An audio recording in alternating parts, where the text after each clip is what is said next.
political reaction. Action SA says Madia carried herself with kindness and grace, earning the respect of colleagues and leaders alike. Razim Zanzi remembered her as a no-nonsense, fierce and unbiased practitioner. Spokesperson Mabine Siabe. An unbiased practitioner who plied her trade with passion, love and accuracy. Her warm yet direct way of interrogating politicians and other public figures will be sorely missed. The DA says her fearless reporting and incisive questioning of power will be remembered with respect. And the African Congress for Transformation called her a hero of journalism who held power to account and gave a voice to the voiceless. Madia's passing marks the loss of one of South Africa's most prominent political journalists, a reporter whose legacy lies in her tenacity, her fairness and her ability to make complex politics accessible. Monke Ziko Go, Eyewitness News. Former Johannesburg City Manager Floyd Brink is topping the latest round of interviews for the same position he was once dismissed from. Brink, who was removed in December by the High Court in Gauteng over his irregular appointment, is once again in the running for the post. 8 candidates have been interviewed by a selection panel, with Brink coming out on top with the highest rating. The city manager is the highest-ranking administrative official in a metro, responsible for overseeing the overall functioning of the municipality. Alfara Mushwana reports. Eyewitness News has obtained a score sheet reflecting the performance of 8 candidates interviewed for the post of Johannesburg City Manager. Among the contenders is former Johannesburg Property Company CEO Helen Botha, a controversial figure who, according to the SIU, caused harm to the entity through what it described as gross negligence. However, the selection panel appears to favor former city manager Floyd Brink, who currently tops the rankings despite having previously been removed from the role. Brink secured an 81% score from the 5-member panel, which is the highest rating among all 8 candidates. Given his high rating, Brink is likely to be reappointed as Johannesburg city manager. Alfa Ramshwana, Eyewitness News, Johannesburg. Media house Daily Maverick has welcomed its court victory in the legal battle with popular businessman Clement Manyathela. Yesterday, the Johannesburg High Court heard both the publication's arguments as well as Manyathela's legal team during an interdict application brought by the businessman. Manyathela had served Daily Maverick with a gag order in an attempt to have the damning article linking him to an apparent corruption scandal removed. The publication had linked Manyathela to disgraced CEO of the Independent Development Trust, Tebogo Malaka, who was recently filmed allegedly trying to bribe journalist Peter Louis Myberg.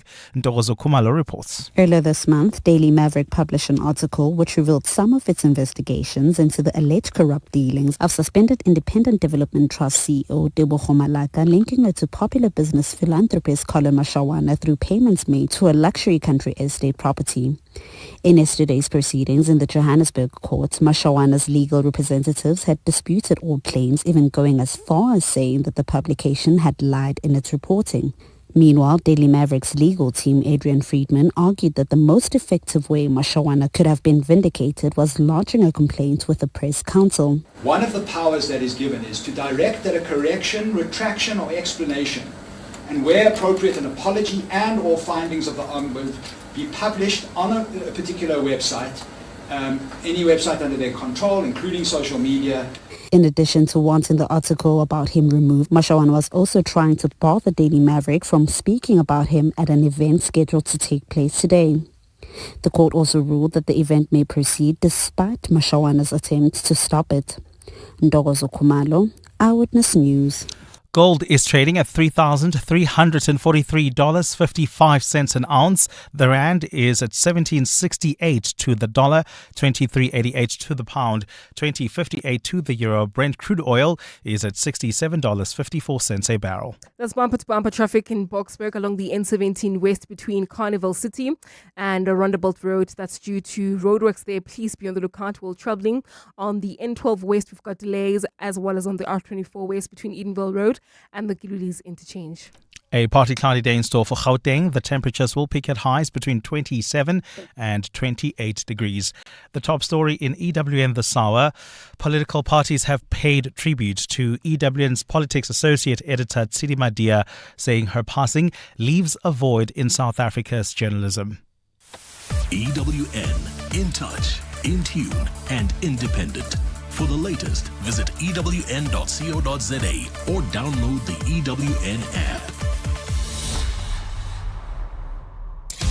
702 Live on the Prime Media Plus app. DSTV channel 856 92.7 and 106 FM. Let's walk the talk.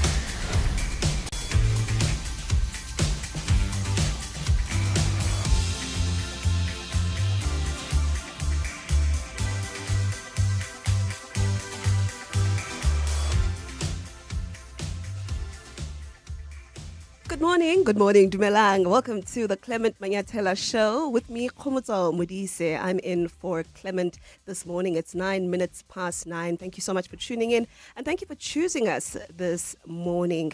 I'm sure many of you who are regular listeners right here on the Clement Manyathela Show would understand why Clement isn't here doing the show today.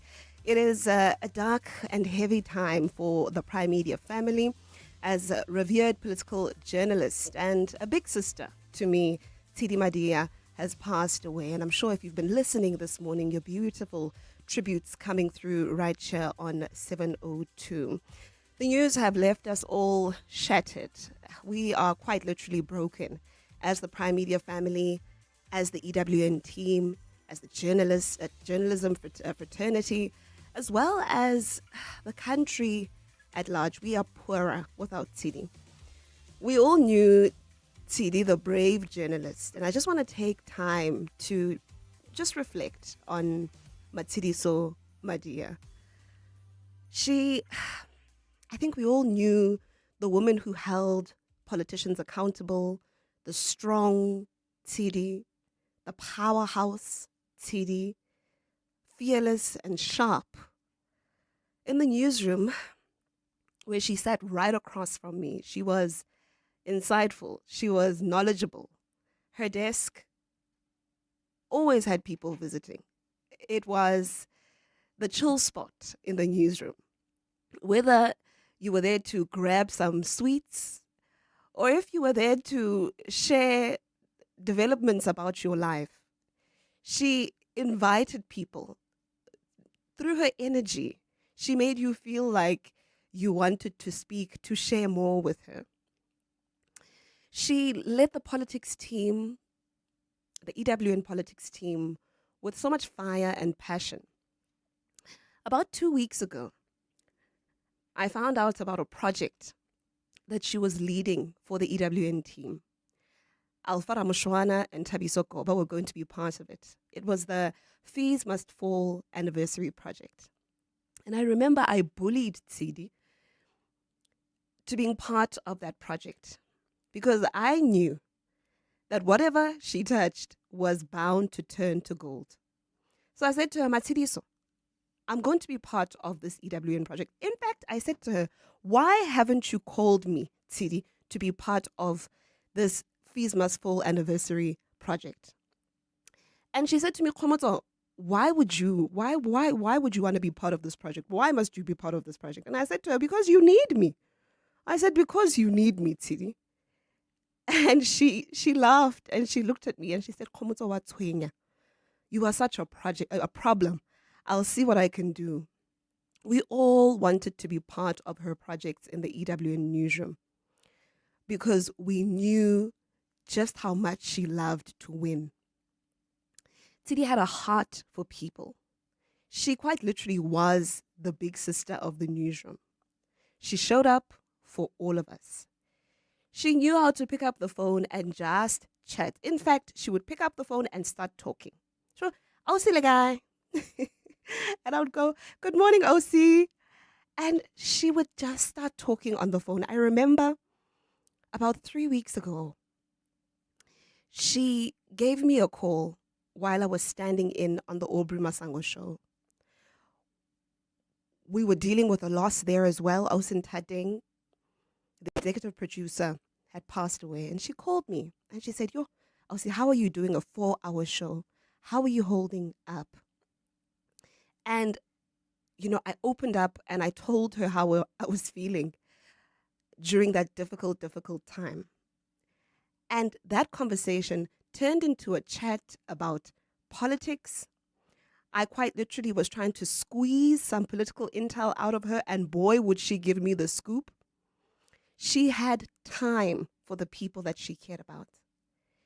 She was ready and eager to share her contacts, her information, what she knew, who she knew. I cannot begin to tell you the people that Tidi has connected me with, who were serious contacts in her black book, where she would just say, Khomozo, let me link you le mang mang. Khomozo, let me put you together with whoever. That person will help you. She really, really had a heart for people. But also, Tidi loved to clown. She teased me endlessly about parts of my life. One thing in particular that she loved to tease me about was my love for church, and how every Saturday morning I'd be seated in the pews. I'd have the conversation with her. She'd say, "Oh, see, how was church this weekend?" with a bit of a smirk. And I would say, "Oh, so," because I would see that she was being naughty. She was teasing me for going to church every single weekend. And I would use the opportunity to ask, "Matsidi, so when are you going to church?" And she would put her hands on her hips and say, "You know what, Khomozo? My grandfather was a deacon in the Anglican church. I've had enough church for a lifetime." And a few weeks ago, I walked in again and I said, "Hello, morning, OC." And she said, "Hi, OC, okay." And I said, "I'm good." And I said, "Matsidi, did you go to church?"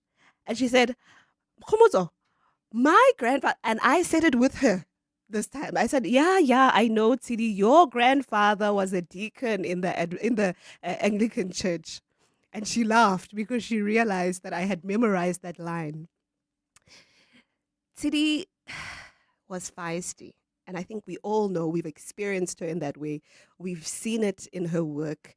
She was a no-nonsense person. She kept us all on our toes. Being in the newsroom, the young people in the newsroom, opinions would fly out. We would all have opinions and something to say about everything. But with Matsidi, you couldn't get away with expressing a view without Tidi probing you and saying, "Why? Why do you say that, Khomozo?" And you had to have your facts straight when dealing with her. I appreciated that because it forced all of us to interrogate our thoughts, to interrogate our views and our beliefs. She made us wiser. She made us sharper. Words cannot begin to describe what losing Tidi has done to all of us. We are truly, truly poorer without her. A few weeks ago, our editor-in-chief, Nisa Ali, asked me to do a summary on the national dialogue. Of course, I went to Tidi because who else do you go to when you have that task with a big politics story? So I go to Matsidi and I say, "Ausi, just tell me, this is what I have. I have my notes. These are the notes that I have currently. Do I have everything?" And Tidi started. She went in. She said, "No, this is where it started.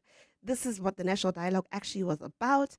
And I looked at her, I stopped her, and I said, "Okay, well," I took her by the hand and we went to the office of Nisa Ali, our editor-in-chief. And I said, "I'm not doing this without Matsidi. So, in fact, I'm going to interview her."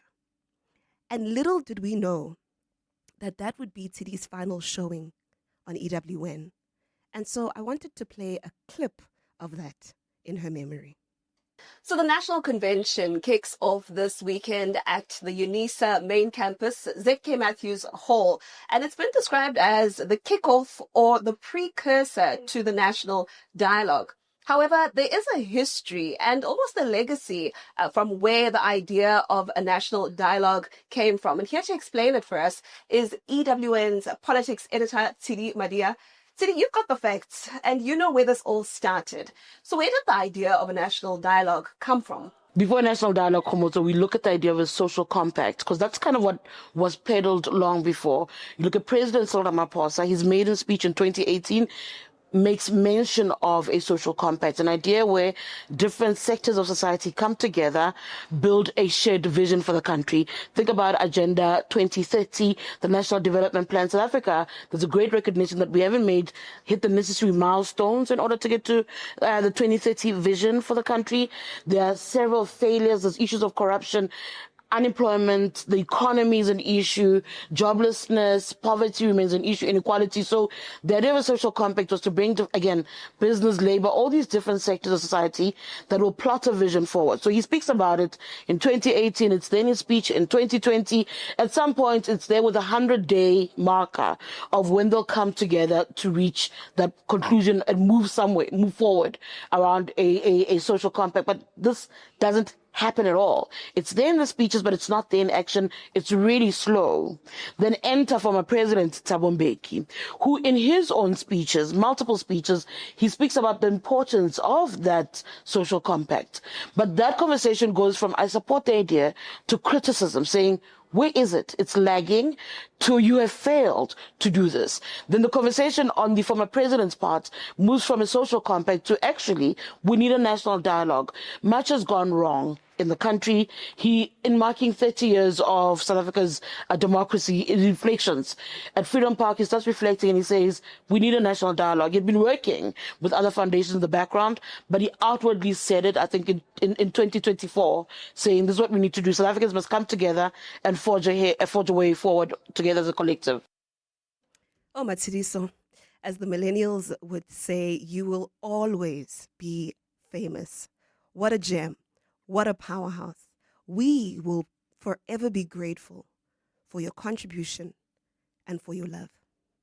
702. Let's walk the talk on 92.7 and 106 FM. This is the Clement Manyathela Show. It is 20 minutes past 9. My name is Khomoto Modise. I'm in for Clement this morning. Thank you so much for tuning in. I'm taking your calls this morning on 011 883 0702. That's 011 883 0702. Thank you so much. I do see some of your calls already. In fact, let's go to the lines right now. I'm going to start with Kustas in Midrand. Good morning, Kustas. Welcome to the show. Hey, morning, Khomoto man. Hey, Khomoto, we are just mourning today. Now it's another one. Hey. I don't know. But all in all, I just wanted to wish you guys at work there, all the strength and all the comfort that you guys can get, and to the friends and families of Tidi. By the way, she was warm in person. At the memorial service, we were all there and we were talking, and I said to her, look, hey, life is short. Because generally, when these things happen, you start to reflect, to say, hey, man, where am I, and create a picture of things. Yes. But all in all, she was a very warm person. She was absolutely kind. I wish you guys all the strength, and I appreciate for holding the fort today. I know Clement is not here. I wasn't expecting to show up at work. It's just too big. And all in all, I expect Panyaza Lusufi to make it a provincial funeral. Maybe that would be a nice tribute to her. And of course, if she's a national treasure, which she is, well, maybe she deserves the national, not a national funeral, a provincial one at least. Yeah. So I don't know how these things work. Yes. But all in all, my heart is really, really sore this morning. And there's a lot to reflect, not only for her, but for us to see, where am I in the greater scheme of things? Because life is just that short. All in all, from my heart, Khomutsu, to you and to the EWN team, 702 family. You guys are we're going to have the soldier on, but I appreciate you for taking my call. All right. Siyabonga, Kuskas. Thank you so much, and strength to you too. Yeah. Hey, we've all been touched by what's happened here to Tidi, but truly it's heartwarming to just see how so many of our listeners have experienced Tidi through the radio. You know just how warm she was. It just speaks to the amazing person that she was, that it even came through on the radio, right? Thank you so much for that call. Let's go to Gershon. You're in Johannesburg. Good morning, Gershon. Go ahead. Hi, good morning, Khomoto. I would just like to give a tribute towards Madia. Yesterday when I heard the news, I got out of the office at 3:30 and I got into the car and I was devastated. I don't know Madia personally, but it feels like a personal loss to us. You guys drive with us to work, with our children in our vehicles. When we pick them up from school, you guys are always with us, and that's why it feels like family. Tidi was a watchdog for democracy, because she loved the country and hated corruption. And really she was fiercely dedicated, to truth and to South Africa. Really her voice was indispensable and she will be missed. I'm not a politician, I'm a banker by profession, but I love politics because of Tidi Madia. Politicking will never be the same. She held power to account in a respectful manner, and she was loved by all politicians. All political parties loved her because of the respect that she had. Rest well, Tidi Madia. You will be missed. Thank you so much, Kirshen. Oh, thank you. Thank you so much for that heartfelt tribute there. And it's true. It's the fact that she made us all care about politics. Even though you were not a politics head, you wanted to listen to what Tidi had to say. She made it make sense. She made it matter. And I just think that speaks to the amazing journalist that she was. Lehlonolo in Midrand, go ahead. Morning, Mrs. Modise. Hello, Ndate. Please go ahead, Hle. Mrs. Modise, I heard the news yesterday. The last time I felt like this when I heard the news about somebody that I barely know physically. It was Mama Winnie Mandela. I felt this is the same feeling that I'm having now. I used to call in and especially when Tidi is doing the show, standing in, I would call in and say, Miss Madia, and she would just blush and say, you shouldn't do that to me. What a human being! What a human being! I told her, I said, I love your voice. I love the way you. I actually used to tell people that she does political analytics that I call political analytics for dummies. For people who don't know politics. If she has to tell you about a story, you don't know politics, and you would understand politics. You will fall in love with politics. You will fall in love with listening to her. A couple of times when I would be sitting in my car and I know I had a meeting, I know I had to rush somewhere, but I will sit in the car and listen and wait for that moment when she comes and analyze something. And she comes and analyze something. Because you're going to get the full story of the thing and in the most simplest way. In the most simplest way. What a human being. I mean, I've never met Tidi physically. And I've always said, I want to meet these guys. I want to meet Tidi. I want to meet Clement. I want to meet all the guys, many and all of them. One day I will get a chance. I will go to one of the events, the 702 events, and I'll get to meet them. And you know what happens? When those 702 events comes, I'm busy. I cannot go. And I wanted to especially with Tidi and Clement, I would want to pick their mind. I want to pick their mind. Yes. Well, now I hope you will actually show up. I hope this is a lesson for you. No, it's a lesson for me. I will definitely show up. I am planning to make some time and show up at her memorial and just to celebrate a great human being, a great journalist. Yes. I used to love analysis because it's not one-sided. I've came across many journalists before that will go one side of the story, but not her, not Tidi. We condolences to the Madia family and condolences to the 702 and to you guys. May the Lord be with all of us and produce a journalist like Tidi that will guard the democracy of this country, because it needs to be guarded. It needs to be guarded by journalists like Tidi.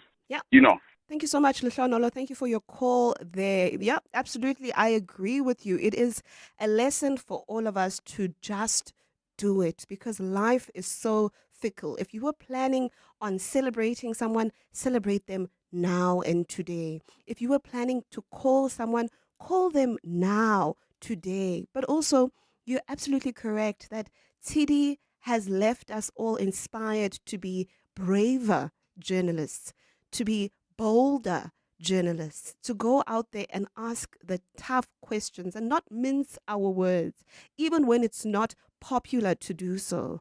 And I can tell you now that we've all learned just what journalism is and what it should be through Madia. Thank you for that tribute. So beautiful there. All right. I do see more of your calls coming in. Let's go to Thabo. You're in North Riding. Good morning, Thabo. Good morning, Khomoza, and how are you doing? I know it's a very, very sad day.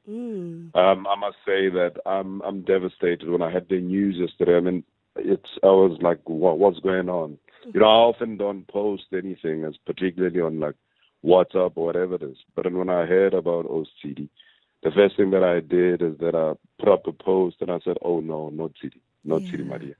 I think she was brilliant beyond. And what Lefonola said about, you know, how passionate she was about politics. I mean, she would explain politics to somebody who doesn't understand politics, unlike some of us political animals. And she'll make it seem so simple. But then more than anything, what a lovely human being. You know, Khomoza always say that talk radio is a community. It's a community of people. Yes. It's the people who call all the time, people who comment. I mean, one would be that I'm having chats with people that, you know, you met through this community of this talk radio community. Yeah. And we're all shocked. And I'm saying that, you know, it's so sad for those who haven't met her personally. At least I have had engagements with her personally. Yeah. And what you hear on radio and what you see is just the same person. Yeah. And oh my word, I'm still at shock. It just reminded me of the death of Kolani Gwala and Sovius Makeza. You know, now we have Tidi Madia. Such brilliant people who died so young. Oh, absolutely. And it says a lot to us, you know, that we need to reflect. So condolences to her family, condolences to the 702 family, and then we just find strength on our knees. Yeah. That's all, Khomoza. Thank you so much, Thabo. Such a beautiful tribute there. I mean, mentioning Tidi among those greats is not a mistake. She really, really was a giant in her own right. All right, it's 9:30. Time now for our news headlines. Thanks, Khomoza. Good morning. Friends and colleagues continue to praise EWN's Politics Associate Editor Tidi Madia for being a fearless journalist. Madia died yesterday at the age of 42 after a short illness and stay in hospital. Her death has sparked shock across South Africa's media fraternity, where she was known for her sharp political reporting and her warm, disarming style. The High Court in Johannesburg is expected to hand down its verdict in the case of self-confessed killer Amberly Hughes. Hughes has been in custody for 2 years now for the rape and murder of her ex-boyfriend's child, Nadia Jane Kalicha. The 4-year-old girl was discovered in a bathtub filled with water after the former preschool teacher drowned her in 2023. And the Trump administration has confirmed the firing of the head of the U.S. Public Health Agency after she refused to step down during a standoff with vaccine skeptic Health Secretary Robert F. Kennedy Jr. The escalating dispute over Kennedy's sweeping overhaul of U.S. vaccine policy also led to 5 other senior officials at the Center for Disease Control and Prevention announcing their resignations. Those are the headlines. This EWN and more at 10 or as it happens. EWN Traffic. Good morning, Amo. Go ahead. Thank you so much. Because you put your mic on and I was, okay, she's going to talk, and then you looked at me and then I thought, oh, is she taking over? See what's going on. You see, your mind is right where it should. Ramela. The one and only. What is going on the road? Thanks, Khomoza. Well, if you're traveling in Boksburg, we've got delays on the N17 West between Carnival City and Roundabout Road. That's due to roadworks taking place between these 2 points. While heading towards Bedford View, delays on the N12 as well as the R24 West between Edenville Road and the Gilulis interchange. Traveling in the Devland area, we've got delays on the Golden Highway. This is between the N1 and Union Avenue. That's due to the faulty traffic lights there, as well as long-term roadwork taking place along this route. So if you are traveling out of Southgate towards Eldorado Park via Devland, do expect delays along the Golden Highway. More updates coming up at the top of the hour. There's more EWN on air, online, and on the EWN app. When you empower a woman, you empower a whole nation. Women have a remarkable way of multiplying whatever is placed in their hands. This August, we're celebrating Women's Month with the theme Building Resilient Economies for All. We reflect and honor the courageous women of 1956 who took a stand against the injustices of the past. We also recognize and celebrate all South African women who continue to lead, build, and inspire across every part of our society, from business and education to peace building and beyond. Yes, there is still much to be done. The pursuit to achieving total gender equality and empowerment will continue until every woman is able to enjoy the benefits of a safe and just society. #Rekaufela Basadi. #Women's Month 2025. A message by the National Department of Sport, Arts and Culture. Choose your health.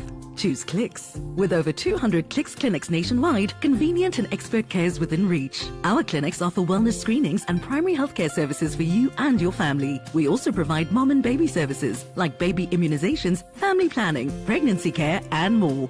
Our nurses are available to give holistic healthcare advice and support. Book an appointment today at clicks.co.za or on the Clicks app. T's and C's apply. Choose your health. Choose Clicks. Feel good? Pay less. Meet the new Samsung Galaxy Z Fold 7, re-engineered to be our thinnest and lightest foldable yet. Move with confidence, powered by an ultra-sleek, ultra-slim design that adapts wherever life takes you. Open your world to expansive screens, seamlessly crafted for work and play. It's innovation that fits your pocket. Upgrade to the new Galaxy Z Fold 7 and get double the storage on us. Hurry, offer ends 31 August. T's and C's apply. The Festival of Motoring, powered by Westbank, brings the spirit of Ubuntu to the Kyalami Grand Prix circuit from the 29th to the 31st of August. Experience thrilling track drives, 4x4 adventures, drifting, supercar hot laps, and F1 demos. Get your tickets on Howler and use the promo code RADIO for a special discount. The Festival of Motoring, the power of new. Weekday evenings at 6. On the next Money Show, Keith Van Sale, co-founder and partner at Knife Capital, joins us as the headmaster of our weekly investment school. He'll look at the pros and cons of investing in unlisted companies. The IDC CEO, Mamakhoshi Lekete, delivers her maiden results as the company's new boss. Impala Platinum releasing its annual financial statements. Their CEO, Nico Muller, will take us through those figures and the state of the mining sector in general. Also, analysis of all the top business news of the day. The Money Show on 702. Let's walk the talk. The Money Show, Stephen Curtis, is brought to you by APSA CIB, proud sponsor of the SARA Rail Conference 2025. Your story matters. APSA is a registered FSP. 702. Let's walk the talk on 92.7 and 106 FM. Welcome back to the Clement Manyathela Show with me, Khomozo Mudise. I'm in for Clem this morning. Thank you so much for tuning in. It is 36 minutes past 9 and it is the open line. Thank you so much for all your calls and your tributes. I do see now that we have a couple of voice notes, so let's take a listen to what some of you have had to say. Good morning. My heart is broken and my world is shattered. Tidi Madia was my favorite political journalist. The best thing that ever happened to South African journalism was Tidi Madia. She was the best. Rest in peace, my lady. You have left a mark that no one can erase. Thank you very much. Peter Maila Machaba from Letswata. Morning, 702 and the listeners. I would like to send my condolences to Tidi Madia's family and just to say, I was Tidi. I always sometimes, especially the shows that I like, Mandy Winner Show and Clement Manyathela Show, whenever they go and leave, I would always be like, oh my gosh, who's going to come? Because I must get used to that person. But with Tidi, it was just a fitting glove, with Mandy and with Clement Show. She just fit in, and also because I love laughter, and she had a lot of that. And I liked her politics, how she would explain things and make it easier for us to understand. Tidi, so as your name says, condolences to your family, and your family may be comforted in this time. Hey, thank you so much for those voice notes. And I just want to, reassure you that she loved the listeners too. It came across as she was presenting. She'd speak about it all the time. She'd come from doing a show and she'd say, "Yo, Khumzo, hey, the listeners are Clement," and she would laugh as you're saying. She'd say, "Oh, they gave me a run for my money today. I can tell you. And I just think it's so beautiful that we got to experience her. It's a difficult time, but I love what Ray White was saying this morning about celebrating Tidi, because that's exactly what we ought to do. We ought to learn from her legacy, and just remember her for the amazing person that she was, the amazing professional that she was. She was just kind to so many people. And I hope that, she knew just how much you appreciated her, just how much the listeners on this show loved, to hear her on the radio when Clem wasn't around. All right. I think we should go back to the phone lines. I do see that many of you want to share your tributes. All right. Let's start with Busa. You're in Alberton. Busa, Tidi was also from Alberton. And I always used to tease her and say, "Hey, Tidi, you live so far. You're so far, And so she was your mkaya, to a sense.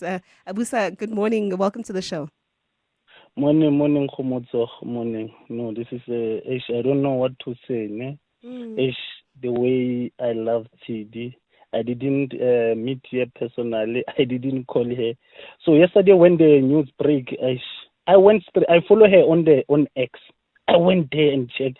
What's happening? I don't see anything. I went to Clement X. I saw again Clement updating. I was so shattered at Tidi.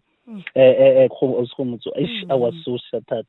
So, and yesterday when Clement he was presenting on open show, he told us he will go away for 2 weeks. I think about Tidi. I said, which means Tidi is the one who's going to come and stand for Clement. So I was dreaming. So even now, I cannot even believe what's happening. Really, I follow her on X. Yeah. Normally, when I comment, when he put something, I will comment and say, "You are on record, Tidi." He will laugh and again and put love on. The way I don't know how Clement is holding the way they were close with Clement. I don't know. Even you guys there, I don't know. It's difficult. Why but what can we say? And guys, we don't know the family, the way you touch us. Even we don't know you personally when you talk to us, but when you listen to, we end up making a family with you guys. Really, guys, I don't know. I so believe it, but I don't know. And when I opened to know, and that John yesterday went to. This thing is really, this thing is really, so the way it happened when I opened the news, I was so condolences to 702, the family, Tidi Madia, thanks. Thank you so much for your tribute. And hey, strength to you as well. I can hear that this has also been very difficult for you as a listener. And yeah, we have to keep going, I suppose. She would have wanted that. She would have wanted us to say in her memory, let's keep going, right? And do what she loved to do so much. So many of you speaking about her laughter. It really was her trademark. Hey, I can just see her laughing. I can see her looking at me in the newsroom. And as I was speaking and sharing my views about something or another, she'd just laugh, and say, "Hi, Khomozo," All right, let's go to Gerson. You're in Lombardy East. Please go ahead. Hi, Gerson Rasiku from Lombardy East. Yes, Gerson. I'd like to express my deepest condolences to first Madia family, yeah, the 702 land, and South Africa at large. We have lost one of our own. A very, very, very, deep what do they call it? Journalist. Mm. You'll never duck the truth. When she's probing for the truth, she would actually stick on you. You would never go away. Yeah. Re tloga re lahlehetse ke journalist ke quality ke hlahla ya go sana le bo Tidi, and then ba go sana le bo Soviet and others, Tolani. Re tsebe gore batho ba kamkanesa le ba baswa a re no re modimo o tseba tsotlhe mara re latlhegetse, so amogela matshedišo a South Africa ka moka. Oh, Gerson, thank you so much for that. Yeah.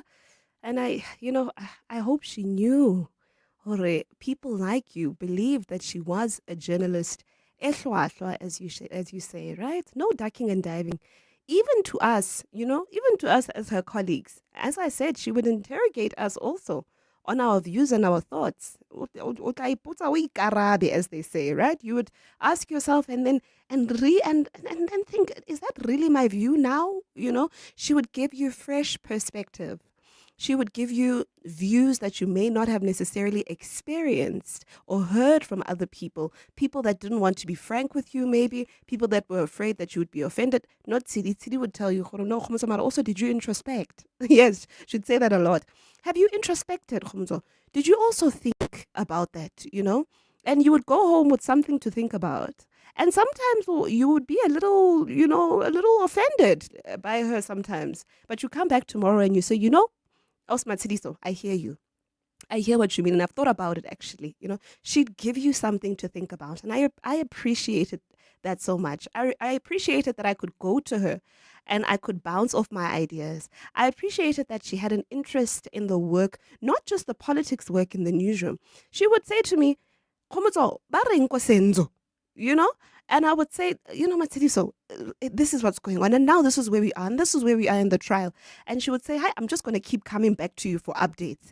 She had a genuine interest in the work of the newsroom. She loved the newsroom, And I'm going to miss that. I'm going to miss being able to just speak to her and open up in the newsroom and just randomly stand up from my chair. She's sitting there and say, what do you think about A, B, and C? I knew I was going to come out of that conversation richer.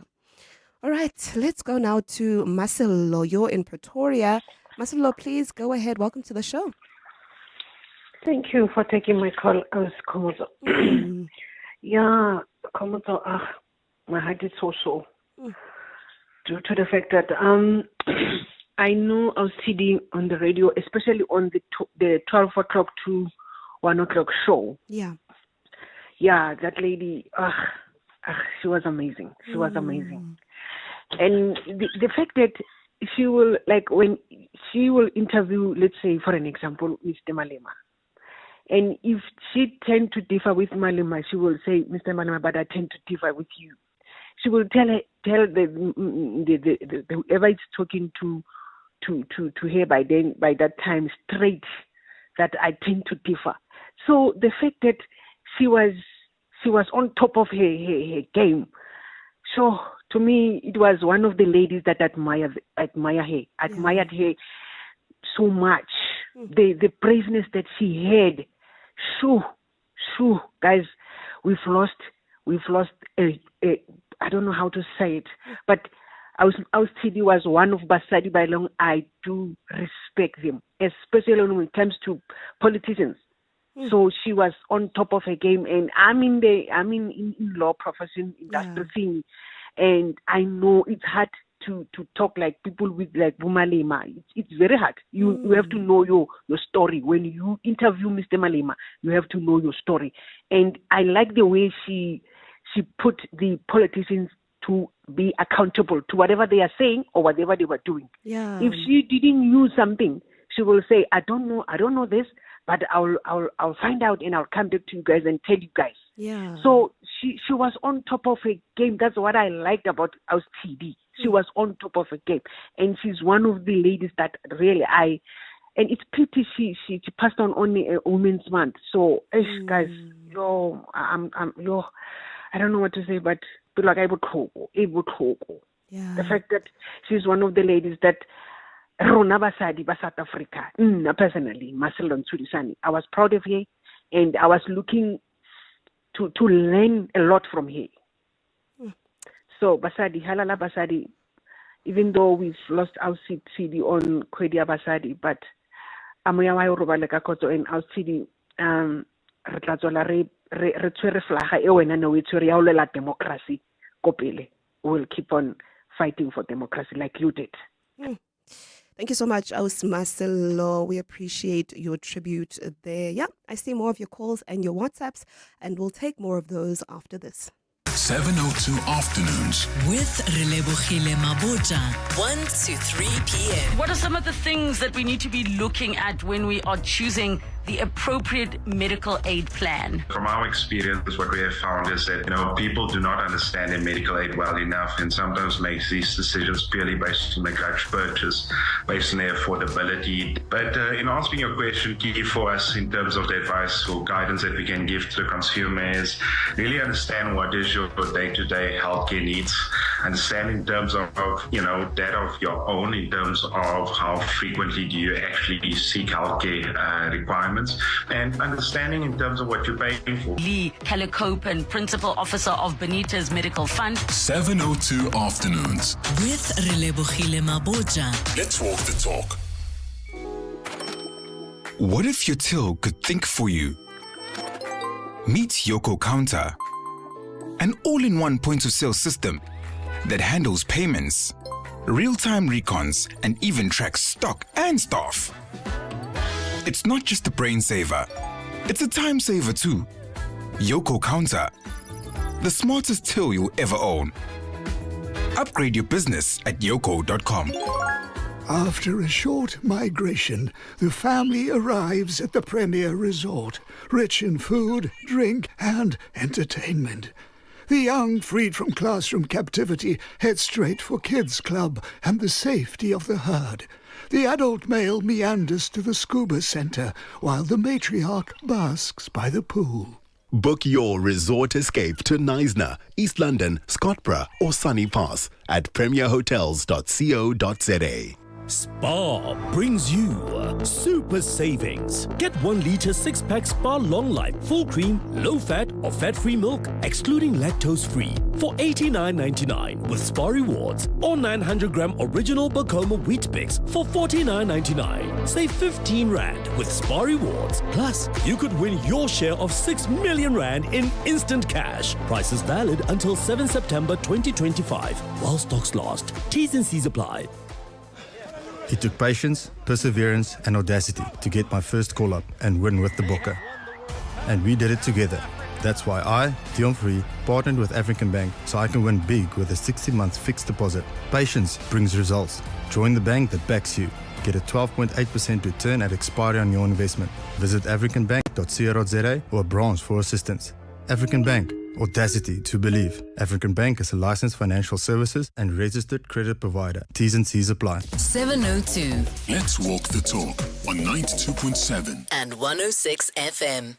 9:52 on the Clement Manyathela Show. Good morning. My name is Khomozo Mudise. I'm in for Clem this morning.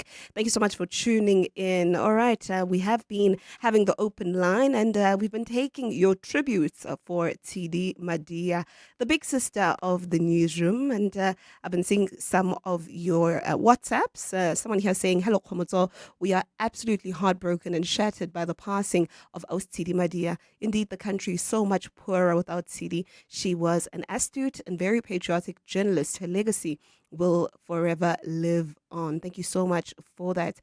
Someone else here saying, "Hi, Khomozo. When Clement attended Adele's concert, Tidi was in for him, and I had commented on a certain topic. The producer called me to chat with Tidi. However, I declined, indicating that my family would recognize my voice. The real reason was that I was intimidated by her, as she is a powerhouse. I'm now regretting it because I would have had the opportunity to speak to her and interact with such a lovely and warm person. Yeah. And you would have you missed an opportunity to learn from her. I can tell you now, I'm sure she had some wisdom to impart to you there. Condolences to you as well. All right, let's take a few of the last calls that I see here. Let's go to Bali in Midrand. Bali, good morning. Go ahead. Good morning, Oscomozo. Yes,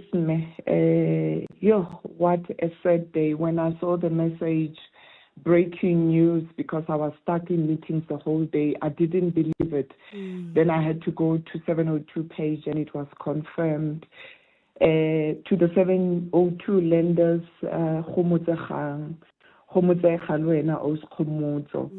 you know, when Bongani said he was leaving for a holiday, he's going to Italy, I was so happy. And in my heart, I was like, I have not had Tidi for a couple of days. I hope Tidi is going to be standing in for Bongani. Tidi was a powerhouse. She brought humility to politics. You know, she would analyze, she will interrogate politicians, she will speak with such respect and politeness. And she brought glamour to politics. You know, even when she interviewed the politicians and asking them difficult questions, you can still feel the Ubuntu in her. What a loss. What a loss. You know, she is a sister I've never met. I'm one person who loves 702, and I love 702 purely because of the insights. And she was one of those voice of reason. You know, when she interviews politicians, you wouldn't have to write or send a WhatsApp for a question to be asked, because you knew that question will be covered. Absolutely. No, she was. You knew she will hold them accountable. Yes. And their love for our country. I mean, the interview in Washington, it shows that she, beyond everything, she was a South African. She will fight for this country. I remember when they came back, we always saying Tidi Madia for presidency. And just purely because she stood for our country, she fought for our country. Yeah, what a sharp lady she was. And really, she represented us. She made us all so proud during that time. Osbali, thank you so much for that call. Let's go to Lentikile in Centurion. Good morning. Please go ahead. Good morning, Khumoto. You know, people have already said so much that I wanted to say. But the other point I want to bring, Tidi was not trying to imitate anybody. Yeah. Tidi was different from Clement, was different from, you know, even those who have left, Reed Happy and all those. Tidi was different. She brought herself. Yeah. And that's what I think as a country we fell in love with who Tidi was and how she did her business. But Lentikile, we are running out of time, but thank you so much for that tribute. I want to take Heather very quickly. You're the last one. Please go ahead. Thank you so much, Hamotso. You know, I cried and cried yesterday. I can't believe the loss of this giant of a woman. But I will never forget when she went for Clement to Washington, and then she was on Jake Tapper's show. And he was clever. He gave them each their own time, so he didn't bring them on together. And I sent to my family in America the clips on YouTube of both of them. And my family were blown away at just the level of excellence. I will never forget what they said. And in fact, my family used to then listen to CD's politicking. And they couldn't believe that this level of excellence came out of South Africa. And I said to them, we're not all idiots. She was just fantastic. fantastic. Yeah. Oh, Heather, let me come in there. We have run out of time, but thank you so much for that tribute. Yeah, she made us all feel like we knew what was going on with politics. She made us smarter. She made us wiser. And she really, really was a gem. At the heart of global conversations shaping our future, Africa's voice is more important than ever. As proud lead sponsor of the B20, the Standard Bank Group is honored to showcase the continent's growth, partnerships, and potential on the world stage. Because driving Africa's growth isn't just our ambition, it's our purpose. Tune in every Monday from 3 p.m. for the Standard Bank B20 in brief for key insights and updates around the B20. Standard Bank is an authorized FSP and registered credit provider. Ready, jet, go! 2 fully paid trips to the Abu Dhabi Motor Racing Spectacular must be won in the thrilling new JetX competition exclusive to Hollywood Bets. An unforgettable experience awaits on one of the fastest circuits on the planet, with the world's top drivers battling for supremacy. To stand a chance to win, bet 10 Rand or more on JetX. 1 million Rand in cash is also up for grabs. Hollywood Bets. Fly higher with our multiplier. T's and C's apply. Hollywood Sportsbook is a licensed betting operator. No persons under the age of 18 years are permitted to gamble. Winners know when to stop. South African Responsible Gambling Foundation toll-free counseling line 0800 006 008 or WhatsApp help to 076 675 0710. Let's talk tills. Most just take money. But what if your till could think for you? Introducing Yoko Counter, the smartest till you'll ever own. Cut guesswork and save time with integrated payments, real-time reports, seamless stock management, and easy staff tracking. It's all connected right there on one device. Upgrade to Yoko Counter at yoko.com. This is EWN. Good morning, I'm Sfiso Zulu. Friends and colleagues continue to praise EWN's Politics Associate Editor Tidi Madia for being a fearless journalist. Madia died yesterday at the age of 42 after a short illness and stay in hospital. Her death has sparked shock across South Africa's media fraternity, where she was known for her sharp political reporting and her warm, disarming style.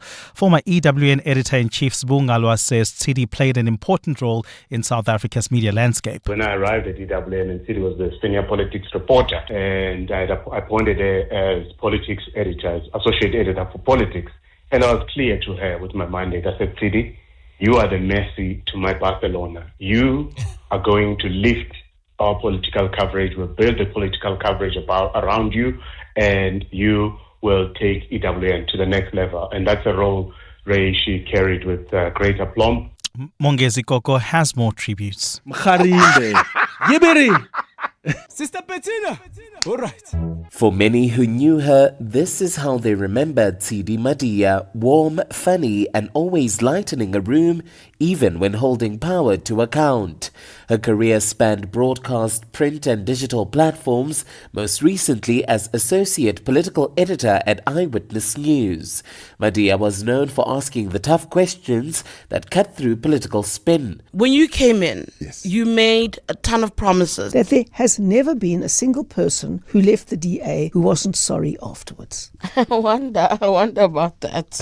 I think if you go to Action and say, you'll get a very different answer. She brought the same fearlessness to her podcast, Politricking with Tidi Madia, where presidents, party leaders, and international figures faced her direct yet human line of questioning. Thank you so much for your messages of support. Tidi Madia leaves behind a generation of journalists and audiences whose lives she touched. Mongezi Koko, Eyewitness News. Please note, the following story contains graphic details. The High Court in Johannesburg is this morning expected to hand down its verdict in the case of self-confessed killer Amberly Hughes. Hughes has been in custody for 2 years for the rape and murder of her ex-boyfriend's child. Nadia Jane Chalita 4-year-old girl was discovered in a bathtub filled with water after the former preschool teacher drowned her in 2023. Ntokozo Khumalo reports. During Amber Lee Hughes' last appearance, the court questioned the validity of her testimony after the 25-year-old's shocking admission of guilt to murder. Judge Richard Makabela stressed that Hughes had lied under oath and not only wasted the court's time but also caused Chelita's family unnecessary trauma. Hughes' legal team had maintained that the self-confessed killer intended to plead guilty for the little girl's death but not for rape. The state, however, argued that Hughes had committed the second count of virginal rape but not for the first count, which was anal. Ntokozo Khumalo, Eyewitness News. Social Security Agency SASSA says despite the recent inconveniences experienced at its office due to the swapping of cards, it will insist all new grant beneficiaries have their biometrics taken. The agency has told Parliament this will minimize corruption and make sure that all beneficiaries are legitimate.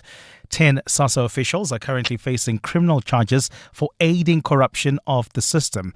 Lindsay Dentlinker has more. SASSA's Executive for Grant Administration, Brenton van Vrede, says biometric registration is necessary to foolproof the system, which has been beset by fraud and corruption. So we're not saying everyone must come in and be biometrically enrolled, but we want to make sure that every new grant application from the 1st of September has biometric enrollments. While MPs have expressed concern that this will once again lead to snaking queues and frustrated clients, SASSA says it's already started piloting the system to determine how it will impact services. Social Development Minister Sisisi Tolashe has begged the committee's indulgence to report back after the first financial quarter. At that time, we would have assessed whether this is working, what are the challenges, what are the gaps, where are they, how are we intending to deal with the gaps. Tolashe says a request has been made to the National Treasury to approve contract workers to help get the job done. Lindsay Dentlinger, Eyewitness News, Parliament. And the Trump administration has confirmed the firing of the head of the top U.S. public health agency after she refused to step down during a standoff with vaccine-skeptical Health Secretary Robert F. Kennedy Jr. The escalating dispute over Kennedy's sweeping overhaul of U.S. vaccine policy also led to 5 other senior officials at the Centers for Disease Control and Prevention announcing their resignations. Susan Monaris, a health scientist and longtime civil servant, had been the CDC's head for less than a month when Kennedy's Department of Health and Human Services announced on X that she is no longer a director. Her lawyers say Monaris neither resigned nor received notification from the White House that she had been fired.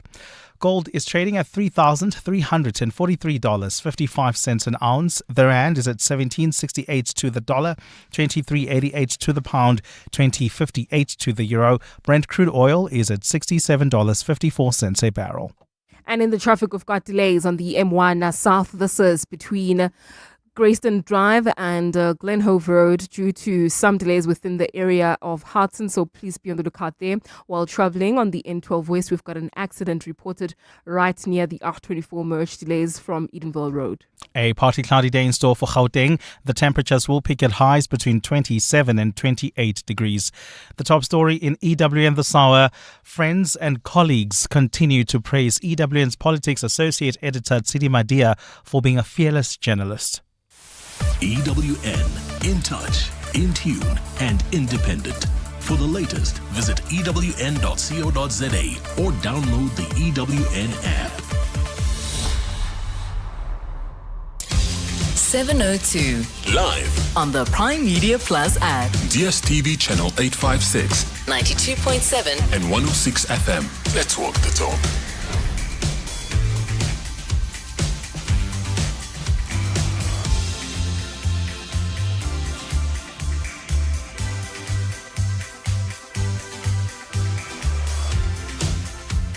Welcome back. This is the Clement Manyathela Show with me, Komoto Mudise. I'm in for Clement this morning. It's 7 minutes past 10. Thank you so much for tuning in.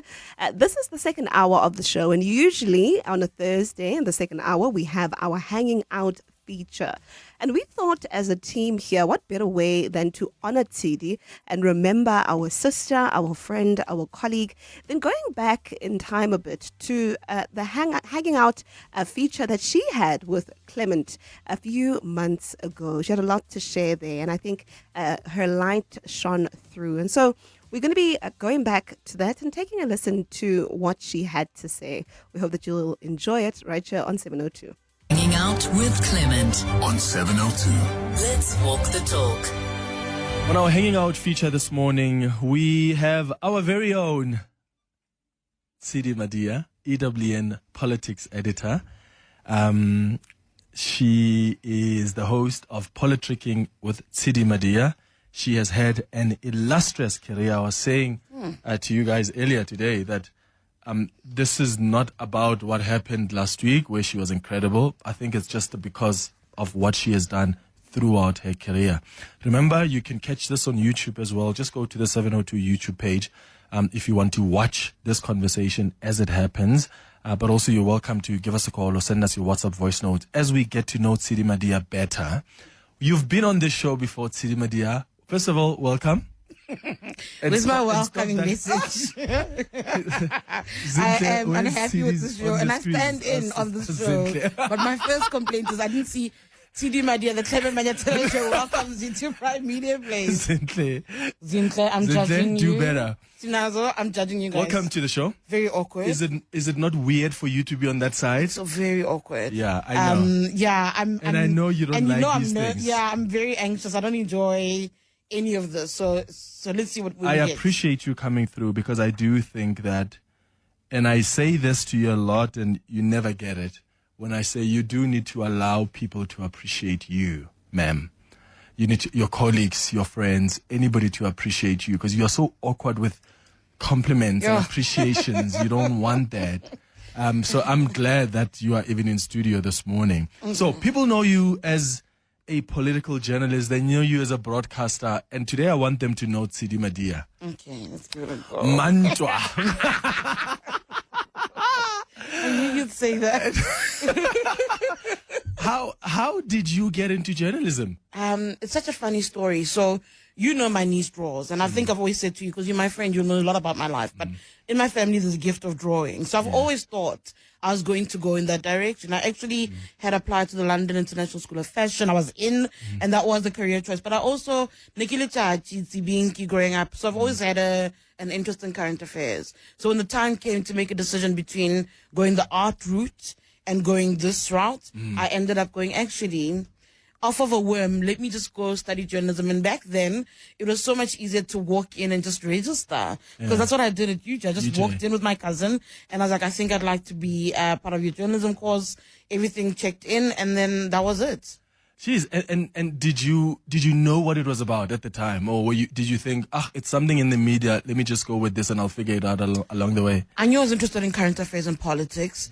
I didn't understand the theories around communication as a field of study. Yeah. I had an understanding that journalism, this theory around that, but the broader communication science aspect of it, I was invested in, I wasn't interested in. It was almost like the collateral damage I had to deal with by wanting to become a journalist. I knew to a degree. I was surrounded by, my mom and her sister studied, so that was a thing where I understood this love for studying. Yeah. And I think a part of me was just buying into, I just want to have a qualification. But really, I did want to be a journalist and study journalism, not the comms aspect of it. Okay, my goodness, I can't believe I'm already getting... someone on the WhatsApp line, hi Clement, please keep me anonymous. I have such a crush on her. Is she married? Just slow down, guys, slow down. What? Already, we just started speaking, and someone wants to know about your marital status.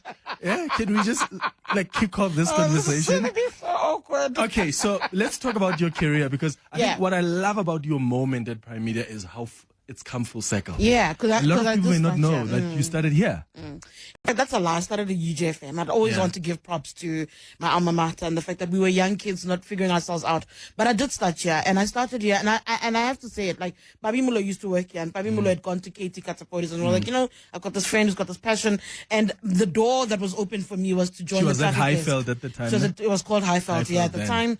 The door that was opened wasn't like a high-flying job. No, I was offered a traffic assistant to compile for Aki Anastasiou. That's actually what I started. And I remember saying... A lot of you started under Aki. You literally go, okay, I'll take whatever opportunity to be in the room, to see, to learn, Yeah. and I'll take it forward. So I went from there, I became a features journalist here, and I eventually left for EWN, and then I eventually left, and I went to Power. Yeah. And then you got there, did some hosting. Did everything. I mean, what did you not do there? I did online, I did hosting, I did politics, and then I eventually left. And then I joined News 24, where we started the politics desk. Yes. Very proud of the work that we did there with Matlati. And then Matlati came here. And she, I think, had assumed that I'd follow her, and I refused. For a while, I refused to come back to EWN. I was like, no, I'm not interested. And then there was a year, I think, just the year of COVID. I was like, actually, I'm done here at News 24. And I remember the beginning of the year, I said to her, if you want to have that conversation, I might be open to it now. Maybe it's time to come back to broadcasting. I thought I was over radio. Yeah. Actually, no, it's time. So I came back. Yeah, and I mean, there was a time when I know some other media houses were really hounding you. They wanted you to come work. Some newspapers wanted you as the politics editor. And I'm so glad you ended up at EWN, because I've always said to you that you belong behind this mic. I've always said that shame. Yeah, I've said that I don't want. Before you even stood in, I was like, and you've always said, no. So, and I think listeners who have heard you on the show will agree that that's where you belong. That's how incredible you've been as a broadcaster. Why politics though? Like, it's such, it's so dirty. It's ugly. It's so ugly. But you love it. It makes me sick. I love politics, and I love watching political play and the theater of it, and I love the strategy behind political plays. I always say that the devastating thing for me with politics is that it's got an impact on people's lives. I wish that there was a separation between the power plays that you watch at hand when you're watching politics at play versus the actual real impact that's felt on the ground. If the price of bread was not impacted by whether we have good leaders or not, that'd be fantastic. But I love watching politics at play. I love watching theater. I love studying humans, watching humans at play. That's why Trump, for the most part, amuses me. At the height of COVID, during his first term in office, I stayed up for those Rose Garden briefings just because it was just funny to watch somebody else go through something worse than what we were going through at the time. But it amuses me. It intrigues me. I love, jeez. How do you deal with the pressure though? Because you know that in this space we are called all sorts of names. You know, people want to place you. I mean, one time now I'm an Action SA what supporter, then I'm an EFF supporter, then I'm a DA supporter, then I'm ANC. You're currently in your DA hat. I know what that am I you're in hearing your DA now? era. I think now I'm in my DA era apparently, and then I'll move. How do you deal with that? Because I think for me, it says people can't place you, which is a good thing. I love that. Yeah, I love that. So every day when people are like, yeah, you're just a shrill for the ANC, hey, you're just an EFF this, hey, you're just a white monopoly, I'm perfectly fine because it means that you don't understand who and what I am as a person. You're a journalist at some point. I'm a Tumamina journalist. Yeah, I've been called a minion. I've been called everything under the sun. Oh, we're not at that choo-choo. Oh, we're not really choo-choo. Every day it changes and I'm comfortable. I hope they know that. Yeah. I'm very comfortable with that. I'm even comfortable with the insults and the body shaming because I loved Dr. Naledi Pando. I bumped into her at an ANC event and I was asking her about the attacks she has around her position when she was minister. And I'll never forget her saying to me, the last resort of a scoundrel is insult. It's the last refuge of a scoundrel. And it made so much sense to me. I'm like, because really you've got nothing else to say to me. You don't understand anything about me. What's been weird, very quickly, the interviews with American comment journalists. I said to somebody, like, there's nothing there that I said that is remotely different from what I would have said on any given day. That's actually what I would have said because these are the objective facts. Someone's like, no, I've never heard you. I'm like, because you think Twitter is my career. You think Twitter is who I am as a person. It's an extension of my work or my thoughts, and it isn't. You see people in very tiny moments and you imagine that's where you box us, and that's where you fail to understand people. I'm going to tell the listeners what you had said. I mean, you didn't say it publicly, but you'll deal with it. What did I say? No. You know, we were talking and people were congratulating you about the incredible work you did on our group, on our other work group. The other work group, the other journalism group, our politics group. The politics group with the politics and team, you responded to some, and I even said to you, I liked what you said because I think that's what people don't really get. There are people who are sitting somewhere, they're tweeting, and they think they're affecting the price of your bread, and they think they've got so much influence on you. And you said, someone was like, because you were trending, I think for like a whole day or two. after that interview you did with the American went viral, and you said, well, actually, those people's minds can change any day. So I don't put a lot of appreciation on what people say about me now, especially on those streets, because they love you today. Tomorrow, they're going to come and say nasty things towards you.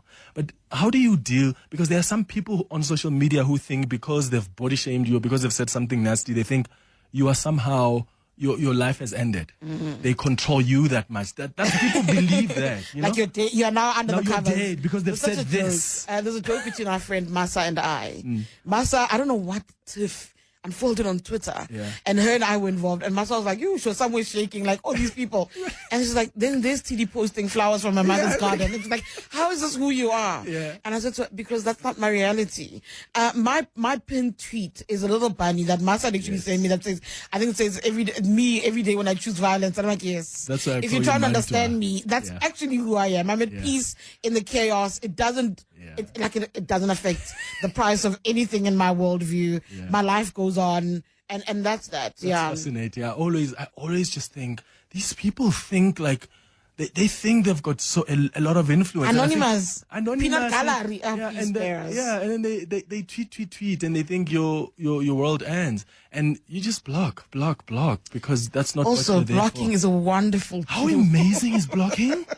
There's the biggest troll is the one who told me, block at Tidi, block these people. That's the most beautiful I thought thing once, at some point, I thought that you must give people a right to say their piece, Yeah. the democracy. And he then said to me, that doesn't give them the right to abuse you. Yeah. And that's a very important thing to learn is, actually, you're right to criticize my work. Yeah. I'll take criticism any damn day. But what you're not going to do is to reduce me and disrespect me. Absolutely. Okay. Let's. I want people to get to know you as Tidi Madia, because these things they know about politics and stuff. And one of the ways to get to know Tidi, guys, is through song. You know, Tidi has an appreciation of music. I remember I love Jasmine Sullivan. And you know how I started loving Jasmine Sullivan? No. I've even recorded a song. Remember, Abel, I recorded a song. I did a cover of Jasmine Sullivan's song. And you know, when I first heard Jasmine Sullivan, we were driving as our friends, me, you, Vex, Aldrin, we had gone on a weekend away in KZN, and we were driving to the airport. And you and Alden, I think, were playing Jasmine Sullivan. Singing. It's definitely not Vex who's going to play Jasmine Sullivan. No, not even. But there's always been this music that I've been introduced to. I introduced you guys to Fat Freddy's Drop. Yeah, you did. I took you guys to the concert. We went to the concert. I was so intent in that this is Joburg. the right way to go. Yeah. Well, guess what's Tidi's favorite song, everybody? Well, don't guess anymore. Mkharinde. Yibiri. Sister Bettina. All right. In the meantime, oh shit, it's happening tonight. In the place to be, human.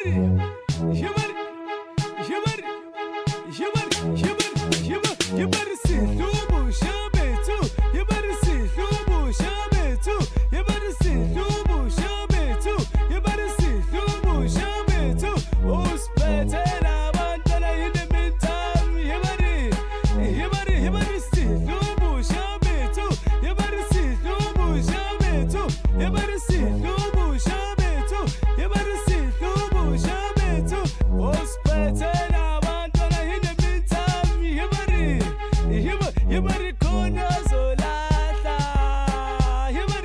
Why is this your favorite song? My forever favorite.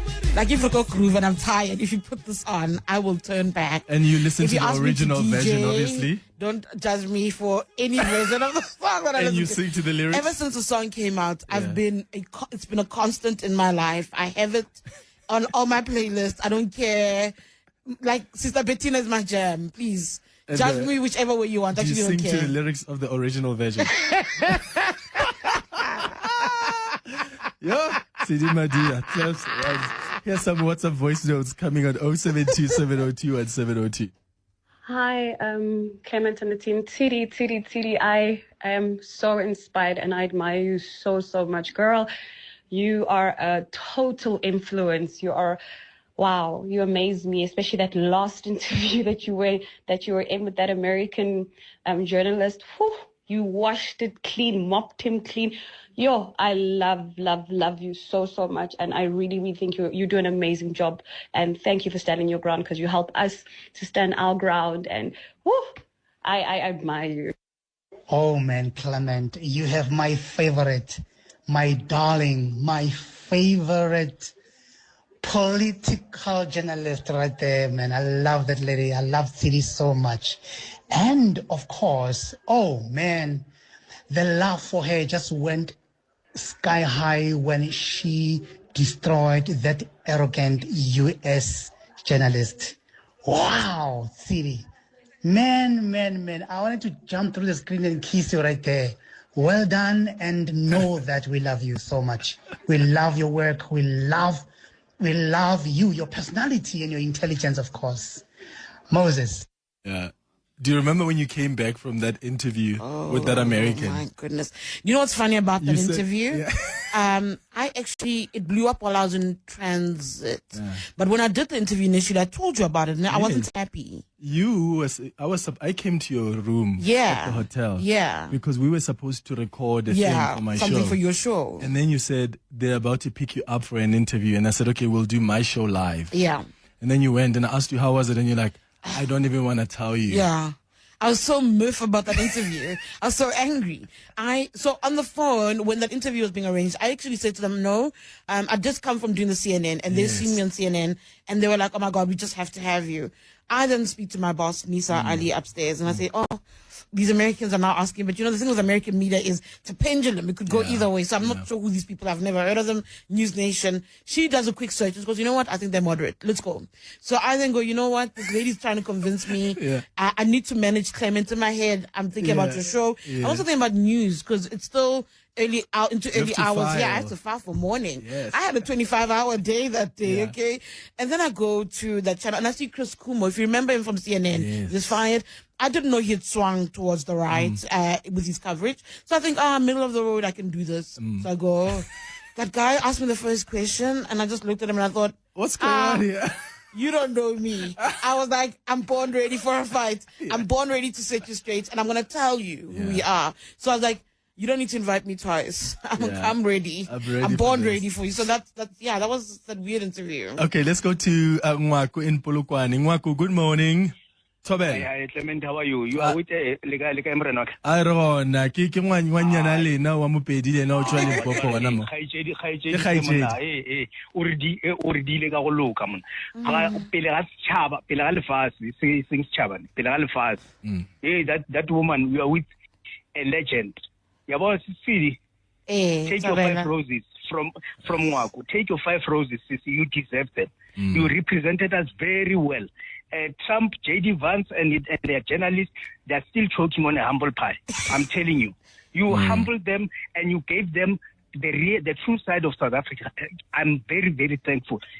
Second point I'd like to find out from you, Tidi. You and Juju, where do you...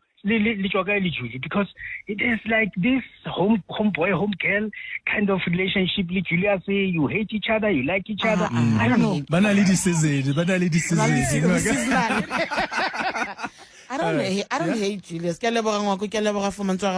don't hate Julius in any way. I don't hate anyone on the political scene.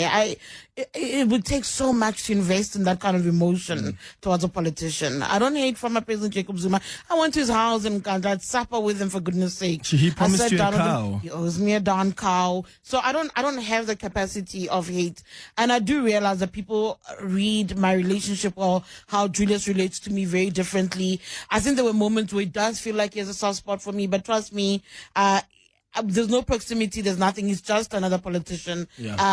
I think sometimes he misuses, because he's a gifted politician. Oh, absolutely. And sometimes I think it's misplaced and needs redirection from time to time. But all of our politicians, if you look at them across the board, there's a place where you can go, if I can just whisper, don't do this, do that. You know? There's nothing I want to say. But Julius Uchwa, not Moleji. Oh, honey, I don't know. Yeah, no, but home and Abel, where's Julius's home?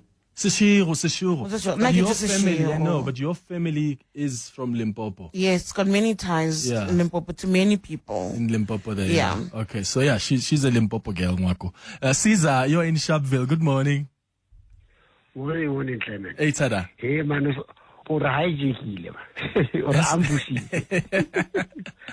I thought Tidi will introduce herself by saying, I was born here, and then my parents and so on and so on. Re, Clara. I cover party. Since yeah, I always wanted to know her relationship with Linda Thabo Madia. Brother Thabo Madia, we are all in the Paris camp. So I thought maybe Radwa Ndate Thabo Madia or Mutlo. Oh, I see it. Madia, we are free and fun between. I won't be surprised if there is a There's link. some relation. You start saving. You know that people message me like, Makosinim Kwicha once DM me. It's like, I've always wanted to ask you whether or not we are related, Tidi. And I was like, I don't know. I'll ask my dad. So I could say maybe you'll find that. Ultimately, I always say that people are connected in one way or another, especially about the north. So now I won't be surprised. Yeah. So, but I suppose what he's also asking is Ochwakai. Where did you go? I'll give you that in a heartbeat. I was born, and I say this very often. If you listen to me, I'm a proud girl from Ikuruleni. Wow. My parents, Silas and Matlo, the late Matlo, I was born in Foslo. My parents lived down on Para Street in Foslo. Their background, of course, is Limpopo. My mother is the granddaughter of Deacon Silas at the Subiaco Missionary in Hamulepo. Granddaughter of a deacon. That's right. I own it.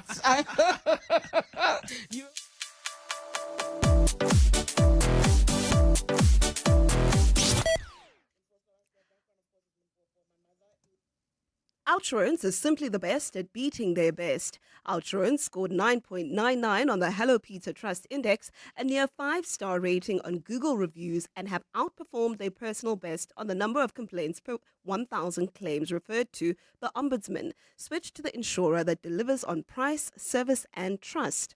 Call 08600 60,000 or visit outsurance.co.za today.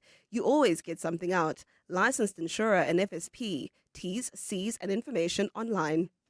Elevate your flying experience with Lift Premium. Enjoy even more space, comfort, and convenience with priority boarding, extra baggage allowance, and complimentary lounge access. Visit lift.co.za today.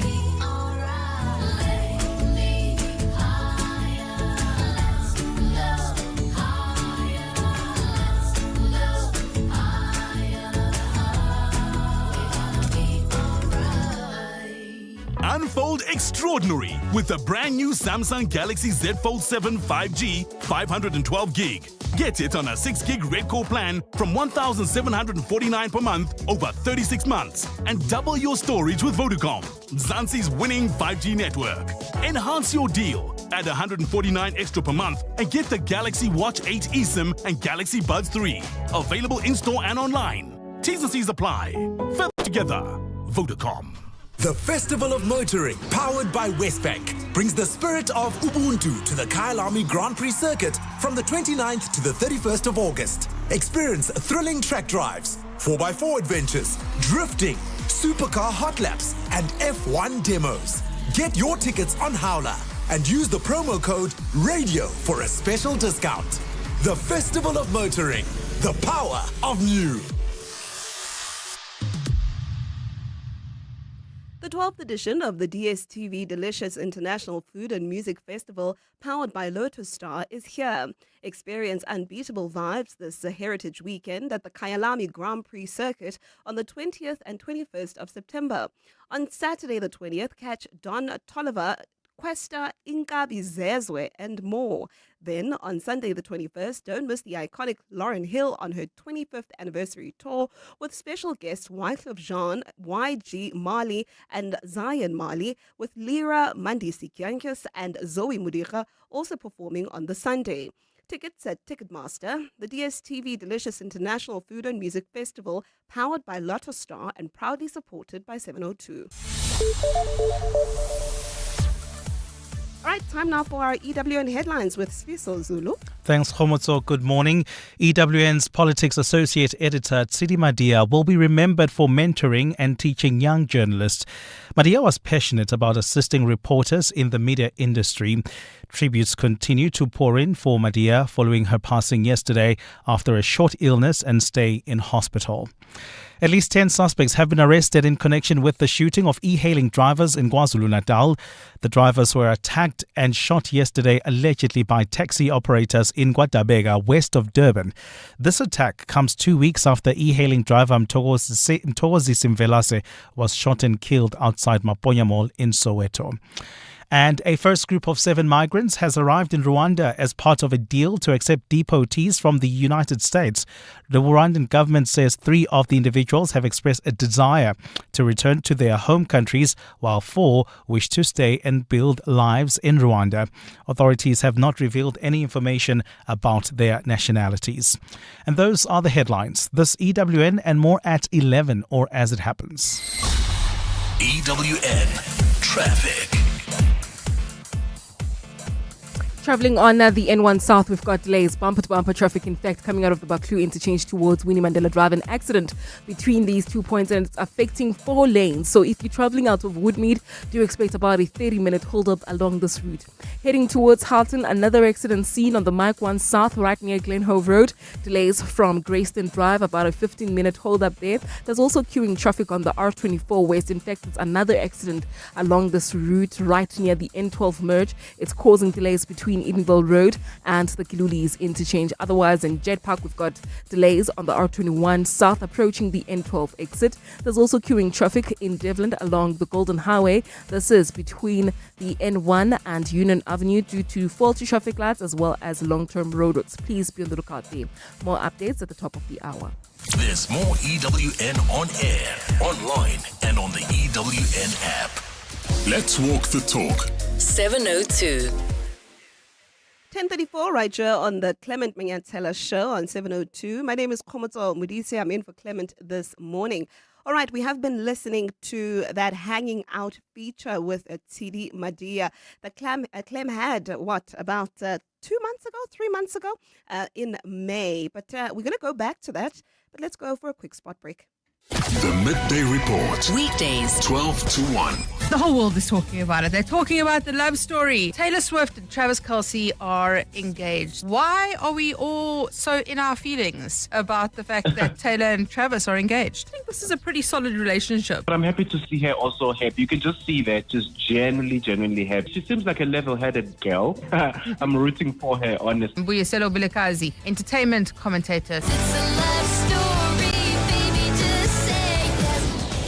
The Midday Report with Mandy Wiener. 12 to 1 on 702. 702.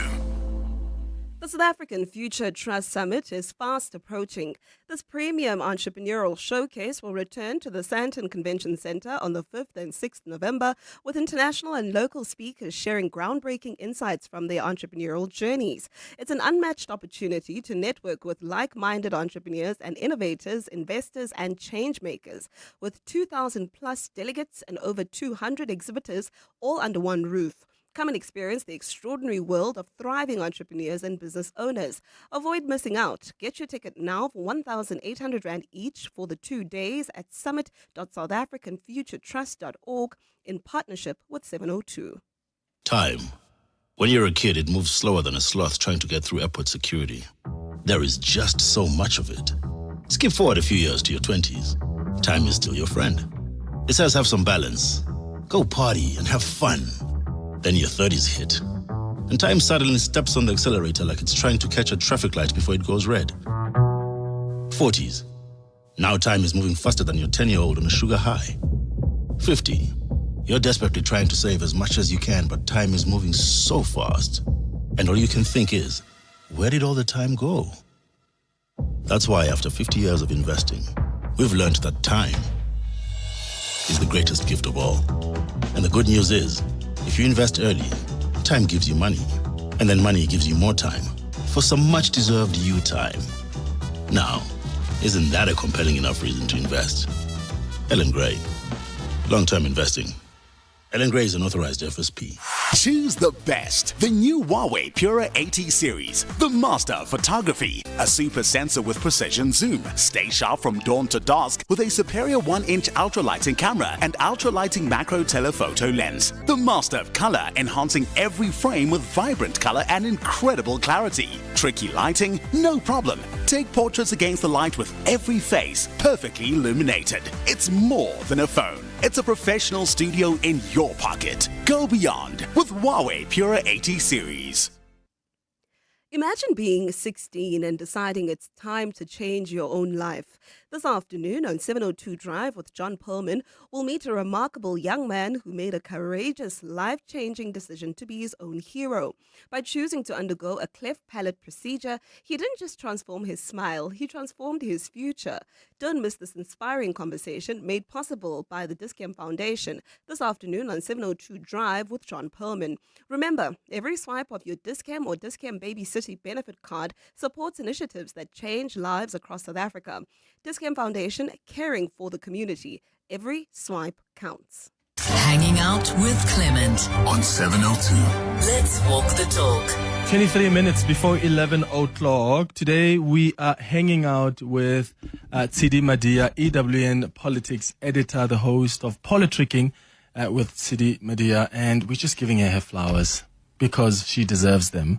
And thank you so much for your comments also coming through on YouTube. I see a lot of you are like, I am here on YouTube because I heard you say Tidi is in there. I'm now because I wanted to watch this. So if you're not watching and you want to check out the interview, go watch on 702 YouTube page, and then you can watch this conversation as it happens here in studio. I still want us to play some music. I want us to talk more and get to know you better. But let me just take some quick calls first. Let's start with, is that Mahlatsi?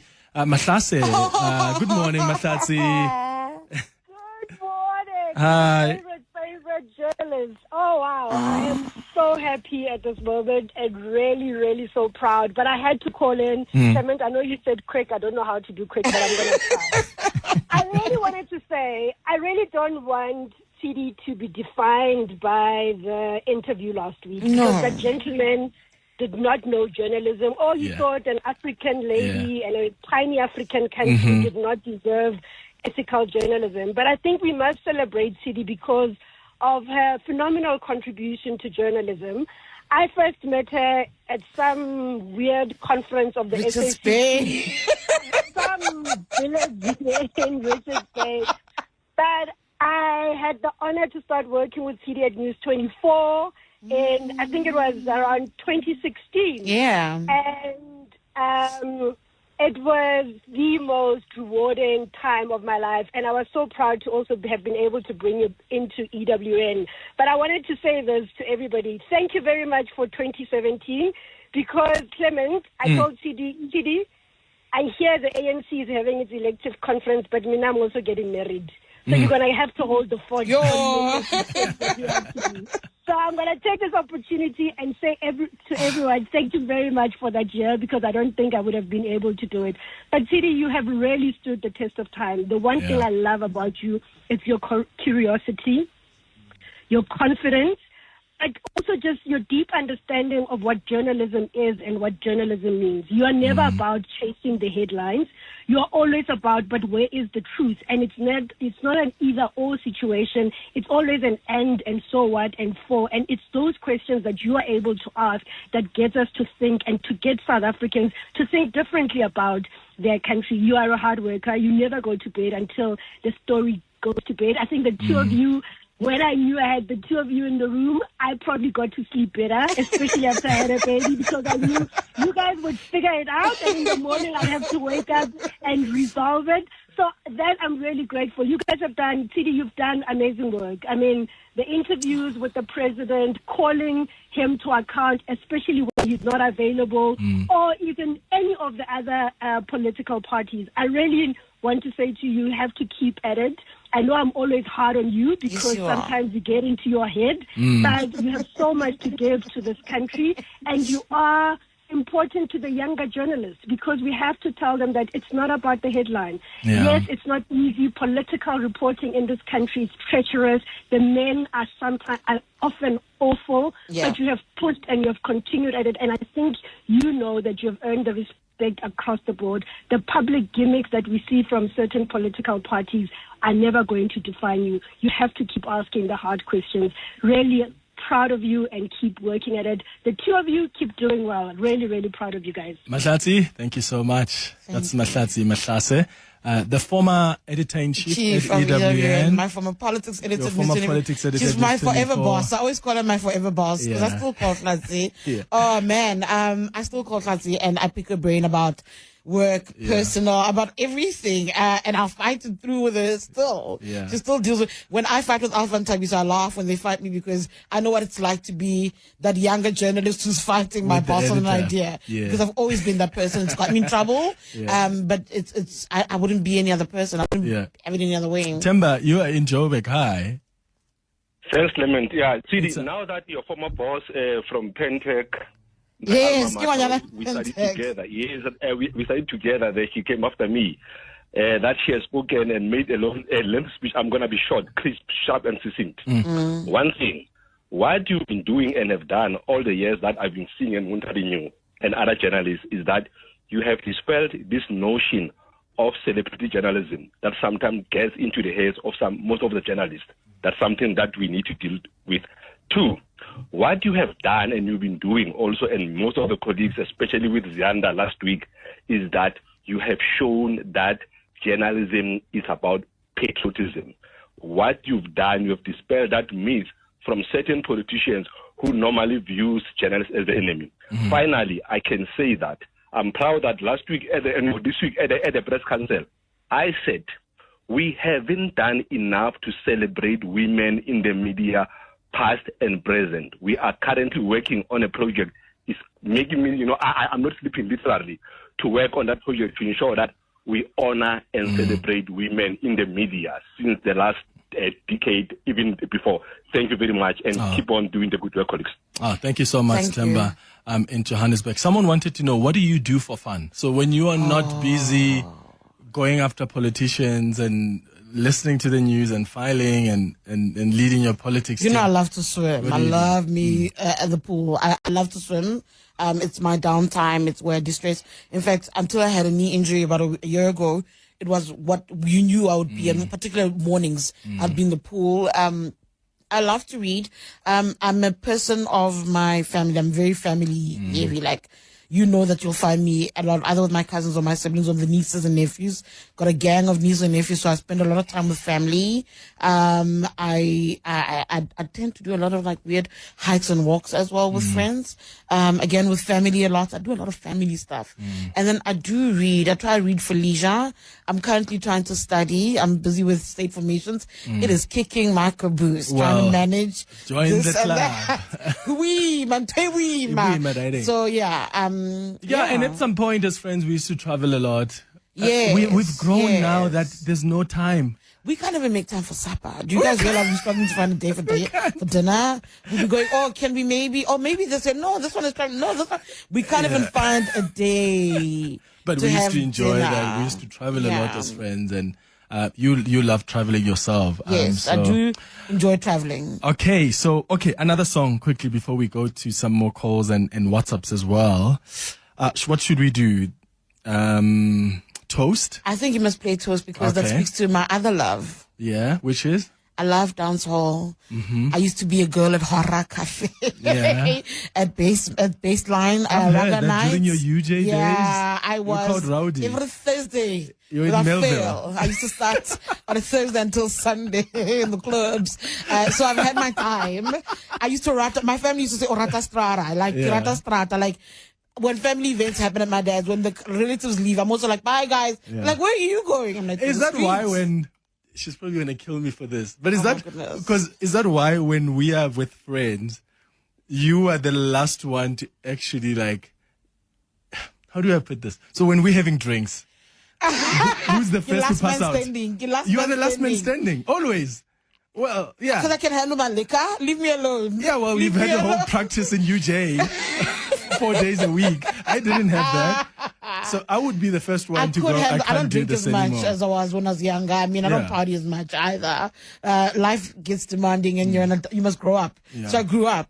Yeah. But maybe that's why I could handle my liquor a little better than some Because when we're people, chilling, i.e. somebody sitting across from me. Yeah, I'm like, after 2 drinks, I'm done. I'm like, I can't do this anymore. All right, here's Toast. Can't ball in a life, man. Go on with it, but go on with it. Yo, easy. Are you kidding me? Toast, yeah.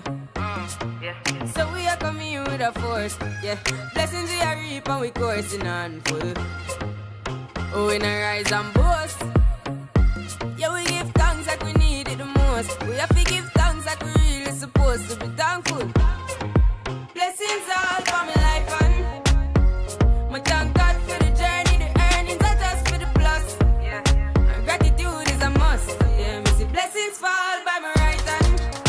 But I toast for the friends we take off every load. One time did sit down in a class and we poured that only said the road and me go on with the road.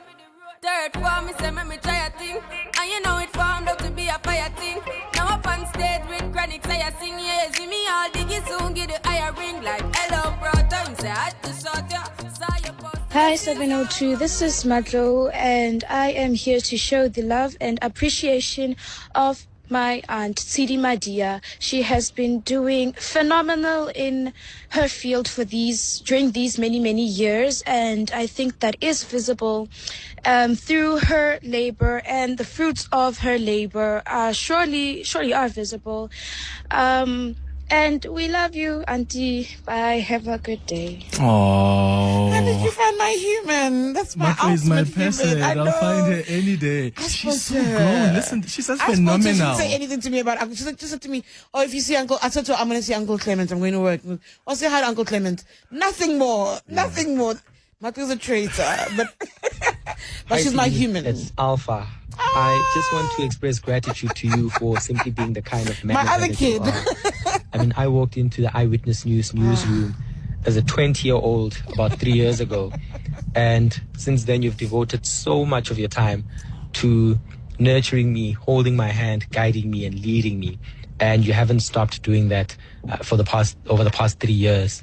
And I mean, one thing I'm grateful for is that you don't only care about our career trajectory, but our personal lives as well, our personal well-beings.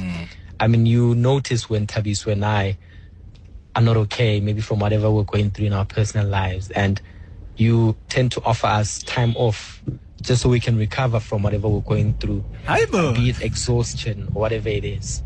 And it's not a lot of people, it's not a lot of journalists who have such a manager. And I just want to say thank you for everything that you've done for us. I mean, we can call you at about midnight, 3 a.m., and we know for a fact you'll answer our phone at any given time. It just speaks to how committed you are to nurturing the people who work under you or who you work with. And that's so beautiful. These are your babies. These are my babies. These are literally my babies. I mean, Matlo is my human, as you know. She came after my mother's death. Yeah. She's special as my niece. But Alpha and Tabiso I'm very protective of them, and I think you've seen it. And he's right. I probably am a headache because they fight me a lot. But I care about them. I think they're incredibly talented. They're so committed. And that's where my other drive is now. I'm watching the next generation of journalists, and it's remarkable. It's almost like a gift. I have to thank Spoo and Nisa for gifting me these two talents. I work with other people, but I am very much enamored by what I see when I see these two people in our newsroom and what they do and their hunger for themselves. I'm very impressed. Hello, bestie Westie. Hey, friend. Look at who's being profiled today. I'm sure it took a lot of convincing from to agree to do this interview and being profiled. I know what you're like, my friend. But you deserve it. You truly, truly deserve it. You have done incredibly well for yourself, career-wise. Look at you now. Contributing political editor, voice of reason, the one who did it on behalf of the country. Siyabulela kakhulu. But for those people who have never met Tidi, I want to tell you that if there's somebody that you want in your corner, to fight in your corner, it is Tidi. Perhaps maybe the most loyal person that I've ever met. And she continues to, just shower you with love, compliments, and sometimes call you out because she's brave enough to do that. And that's the type of friend that we all want. We want the type of friend that can tell you that, hey, listen, you are now off the rail. We need to get you back onto the rail. And, excuse me, and Tidi is that person for me, for our friends, and I think her other circle of friends as well. But I want to say this to you, my friend. I love you so, so, so much. And thank you so much for living up to your name. And uritsidise. Yep. Whenever we need that. And in my last few weeks of difficulty, thank you so much for holding my hand. I appreciate you so, so, so much. Oh, that's beautiful. That's my, yeah, I'm sorry. Yeah. Continue. Go ahead. It's your show. You've taken over. You're the back announced voice notes now. That's Tidi's friend, Aldrin Sampier. Yeah, that's really who you are, though. I was gonna say that's my calling. That's your calling. I was born out of grief, and the purpose has always actually been there to be for people in my family and beyond. So when I hear that from my circle, I'll always be that. I'm always in your corner. I'll always be about you. I'll always be there for my people. Yeah. Hi everyone, I'm Dean McPherson, the Minister of Public Works and Infrastructure. Since I was appointed just over a year ago, we've laid a firm foundation in the department, and after tabling our 7.6 billion rand budget for growth, we're now turning plans into action. That means that we're moving government departments into our own state-owned buildings to save you billions of rands in rent. We're unlocking public land to build affordable housing, create shelters for victims of gender-based violence, and to boost food production. We're also tackling corruption head-on without fear or favor. And we're giving young South Africans real opportunities through a reformed EPWP program that focuses on skills and long-term jobs. And this is only the beginning. With your support, we're building a capable and professional department that delivers infrastructure, creates jobs, and puts public assets to work for the public good. The best is yet to come because we're building a better country for you, brick by brick. The South African Future Trust Summit's premium entrepreneurial showcase returns to the Sandton Convention Centre on the 5th and 6th November, bringing together entrepreneurs with bold ideas and big ambition. Come and witness the big pitch, where our 10 finalists will compete for the coveted $1 million business investment. Join masterclasses with the industry experts who will share valuable knowledge on relevant topics and seize the opportunity to pitch your business ideas to leading investors. Don't miss out. Limited seats are available. Book yours now at summit.southafricanfuturetrust.org in partnership with 702. So, Taryn, you've just graduated cum laude, but nothing says you're a genius quite like selling your car to We Buy Cars. Absolutely. My car was an 18th birthday present, and it's time to move on to something a bit more mature. So where did you hear about We Buy Cars? All of my friends are using We Buy Cars. I would have had legit FOMO if I hadn't used them. And it was so quick. I did it on my laptop while sending around my CV. Smart move, Taryn. Graduated and upgraded. We Buy Cars. Geared for success. Geared for you. Hanging out with Clement on 702. Let's walk the talk. Oh my goodness, I can't believe time is almost up. The biggest question people have been asking is, are you married? Clement, you can answer that question without even my assistance. Are you partnered? It's complicated. The situation she there. Who complicated? But the door's wide open. Yeah. Like, how now the whole move? Yeah. No car made it to my dad's place. So it's complicated, but Yeah, I can't believe. So there are people on the YouTube line, like someone from Germany in Munich says Clement Tidi. She's got a big fan here in Germany. Thank you. Someone says, "Oh, it's so great to see Tidi. What a powerful woman. We love her insights always."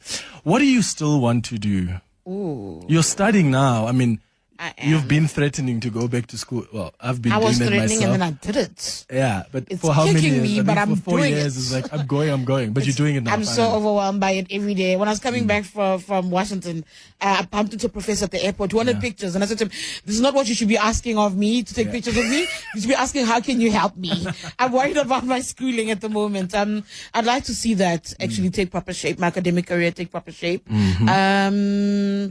I also want to go into, I need to write. I've also been threatening a book. I've been working on and off on a book. I need to actually get it over the line. I don't know if it's going to take me 100 years, but that's one of the things I'd like to do. I can't wait to read that book. Absolutely. Let's wrap up with some WhatsApp voice notes. Hi, this is Eloise from Mauritius here. I am always crushing on Tidi. I love her. I listen to her whenever she's on the radio. I love it when she does the news. I listen to her if she's on the midday report. I listen to her podcast, Politricking. I think she is the most awesome political journalist, and I crush on her big time. Out Tidi, out Tidi, out Tidi, out Tidi, Madia, out Tidi, soba. I'm a super. What do you say, Joe? Blind. Keep it up, sweetheart.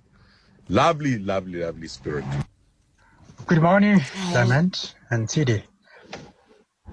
Tidi, are you with us? Kaiser Chiefs fans? Oh.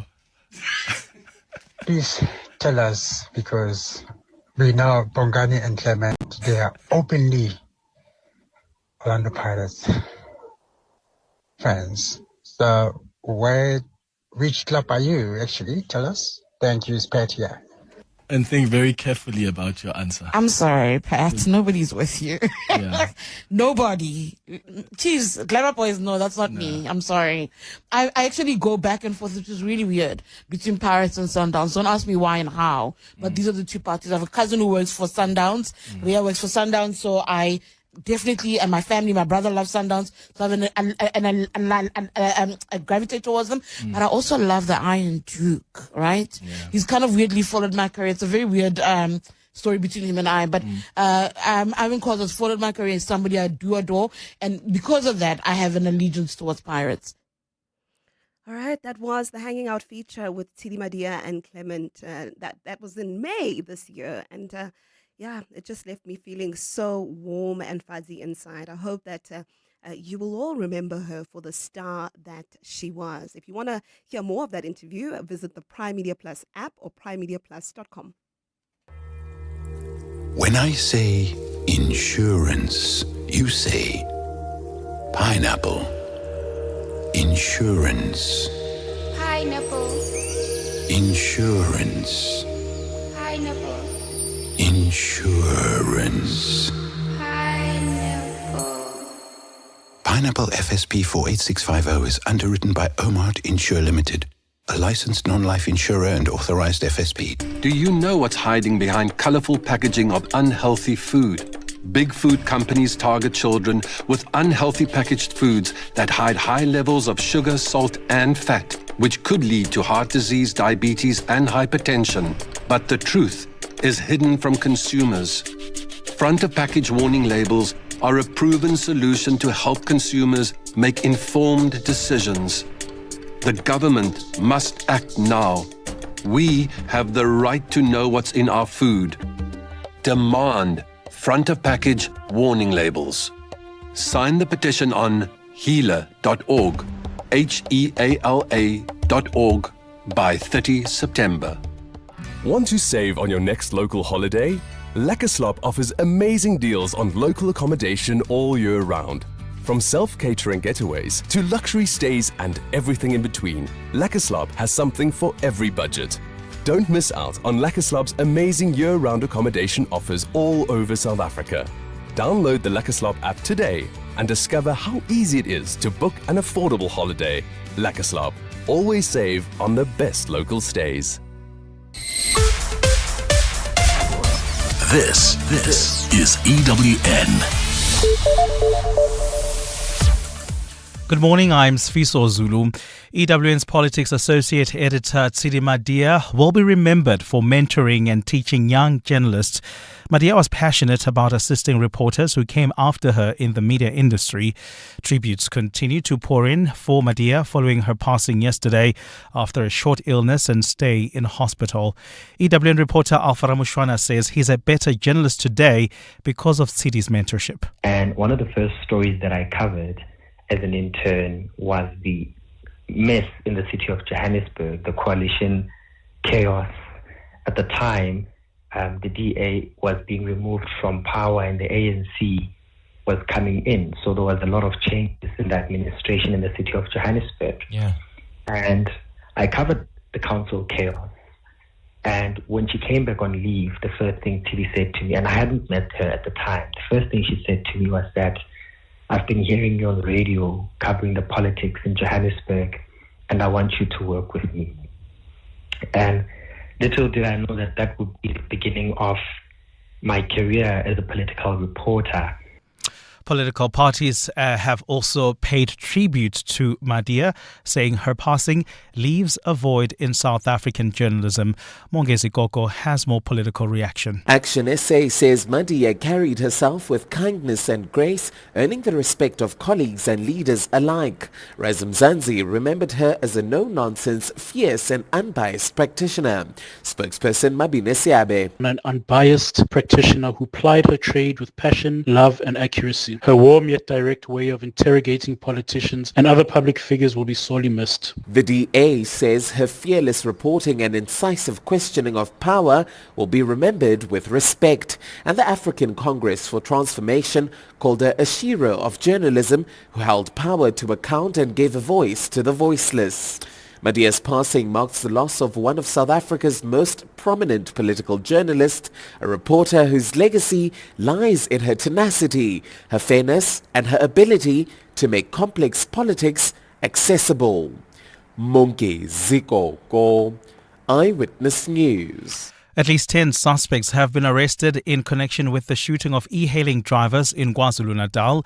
The drivers were assaulted and shot yesterday, allegedly by taxi operators in Gwadabega, west of Durban. This attack comes 2 weeks after an e-hailing driver, Mtokozi Simvelase, was shot and killed outside Maponya Mall in Soweto.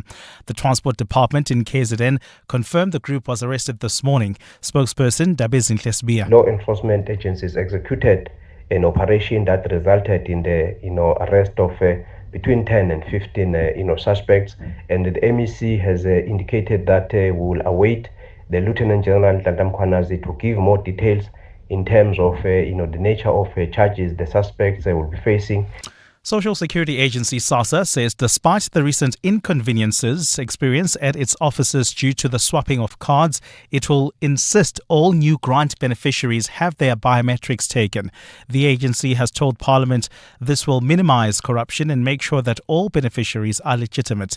10 SASSA officials are currently facing criminal charges for aiding corruption of the system. Lindsay Dentlinker has more. SASSA's Executive for Grant Administration, Brenton van Vrede, says biometric registration is necessary to foolproof the system, which has been beset by fraud and corruption. So we're not saying everyone must come in and be biometrically enrolled, but we want to make sure that every new grant application from the 1st of September has biometric enrollments. While MPs have expressed concern that this will once again lead to snaking queues and frustrated clients, SASSA says it's already started piloting the system to determine how it will impact services. Social Development Minister Sisisi Tolashe has begged the committee's indulgence to report back after the first financial quarter. At that time, we would have assessed whether this is working, what are the challenges, what are the gaps, where are they, how are we intending to deal with the gaps. Tolashe says a request has been made to the National Treasury to approve contract workers to help get the job done. Lindsay Dentlinger, Eyewitness News, Parliament. And a first group of 7 migrants have arrived in Rwanda as part of a deal to accept deportees from the United States. Rwandan government says 3 of the individuals have expressed a desire to return to their home countries, while 4 wish to stay and build lives in Rwanda. Authorities have not revealed information about their nationalities. Gold is trading at $3,343.55 an ounce. The rand is at 17.68 to the dollar, 23.88 to the pound, 20.58 to the euro. Brent crude oil is at $67.54 a barrel. And in the traffic, we still have got that major accident scene in Sunning Hill, Woodmead, along the N1 South, right near Rivonia Road. Delays coming out of the Baklu interchange, bumper to bumper traffic there, about a 15-minute hold-up. If you're traveling towards Midrand, delays on the N1 North between Olifantsfontein Road and Samrand Avenue. Actually, this is just as you head towards Centurion, so please be on the lookout there. Traffic is backed up. A partly cloudy day in store for Gauteng. The temperatures will peak at highs between 27 and 28 degrees. The top story in EWN this hour. EWN's Politics Associated Editor Tidi Madia is being remembered for mentoring and teaching young journalists. EWN, in touch, in tune, and independent. For the latest, visit ewn.co.za or download the EWN app. 702. Live on the Prime Media Plus app. DSTV channel 856, 92.7 and 106 FM. Let's walk the talk.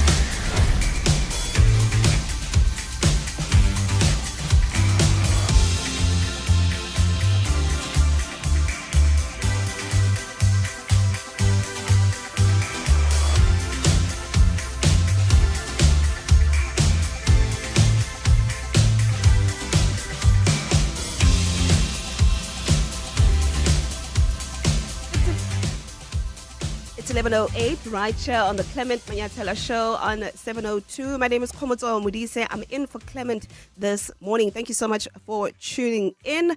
It's the third and final hour of the show, and we're going to be having our dialogue conversation in this hour. And we want to speak about crime. This is on the back of the Victims of Crime release that was released by Stats SA. Those numbers really shocking and revealing a big crime problem that, of course, we all know. We've, almost all experienced the effects of crime, but also painting a picture about our attitude towards crime as well. And so we thought that we should have that conversation this morning around our experiences with crime. But the question that I'm asking you this morning is, can South Africa turn around or turn the crime problem around? It's an important question to ask, because will we be in this position forever? And what can the country actually do to address the challenges that we're experiencing in our communities in terms of crime? You go anywhere in our country, and I can tell you that there isn't a single person who is not worried about crime. It's in the upped security. If you are rich enough, wealthy enough, if you've got money to spare, you are really investing in your security. If it's not that, it's the rushing in the Johannesburg CBD, in the Pretoria CBD. As someone who, used to work, and I still go to the CBDs a lot, you walk and you cannot just be comfortable walking around. And it's the, consciously or subconsciously carrying the thought that something may happen to you. You may lose your bag, you may lose your phone. And I know we even joke about it. Some people saying, when you walk in Johannesburg, don't say hi to anyone. Don't respond to anything. If someone says to you, hello, Sisi, you walk even faster. And that is indicative of our crime problem in this country. And the stats that came out really speak to that. And so we're going to be having that conversation. Crime clearly keeps worsening. At least that's what the recent Victims of Crime release report says. But can our country do anything to turn the crime problem around? And I want to take you through some of the stats in order to almost just paint a picture for, some people that maybe haven't been experiencing what most of us are. The report shows that, number one, 1.5 million incidents of housebreaking occurred in the last financial year. That's between 2024 and 2025. But I think what's even more startling is that in the last 5 years, 2.5 million incidents of housebreaking occurred in the country. That's not normal. It should never be normalized. The number of affected households that were represented, 5.7 of all households in the country. So this is 43% of the households that experienced housebreaking reported some of the incidents. That's not even half. That's not even half of the households that experienced housebreaking that reported it. And this is a theme that I want us to explore this morning as well. It's the fact that it is happening, but more and more people are choosing not to report the crime. More and more people are choosing to just continue with their lives. And as someone who's experienced housebreaking myself and reported the crime, I can tell you why people are choosing not to report it. Because you're almost certain that nothing is going to happen. Nothing. In terms of sexual offenses, this is one that is startling all the time. It features all the time in the reports. It says sexual offenses spiked dramatically, rising from 25,000 cases in 2020-2021 to 73,000 cases in 2024 and 2025. That's just sexual offenses in the country. And an estimated 1.3 million incidents of theft of personal property occurred in the 2024-2025 year, affecting 1.2 million individuals aged 16 and older. So I don't know about you, but this does sound like it's a crisis. It sounds like a crisis to me.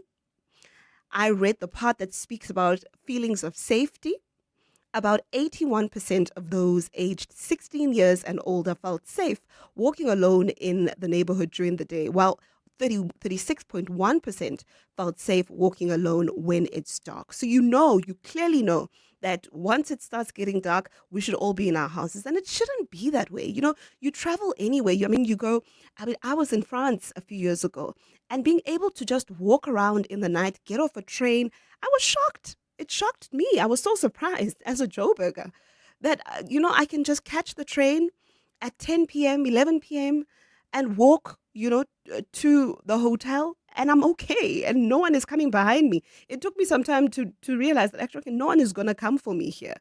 And I really, really want that for us as a country as well. So we're going to be having this dialogue conversation. And my guests for the conversation are, we're going to be having the Statistician General, Rusenga Maluleke, who's going to take us through the numbers and just paint that picture for us, elaborate on the numbers that they have found. And then we're going to have Richard Mamabolo from Pop Crew, the union as well, who's been weighing in a lot on the crime situation in the country. And we also have Professor Jacob Mofokeng, who is the crime and violence expert at TUT, who's going to be joining us for the dialogue as well. But I want to invite you to also weigh in on the conversation. 011-883-0702. That's the number that you can dial. 011-883-0702. Alternatively, if you'd rather send us a WhatsApp, it's 072-702-1702. So get in touch with us there, and I'd love to hear from you. In fact, someone here on the WhatsApp line has just sent me a screenshot of what I was talking about. It's a picture of a small street.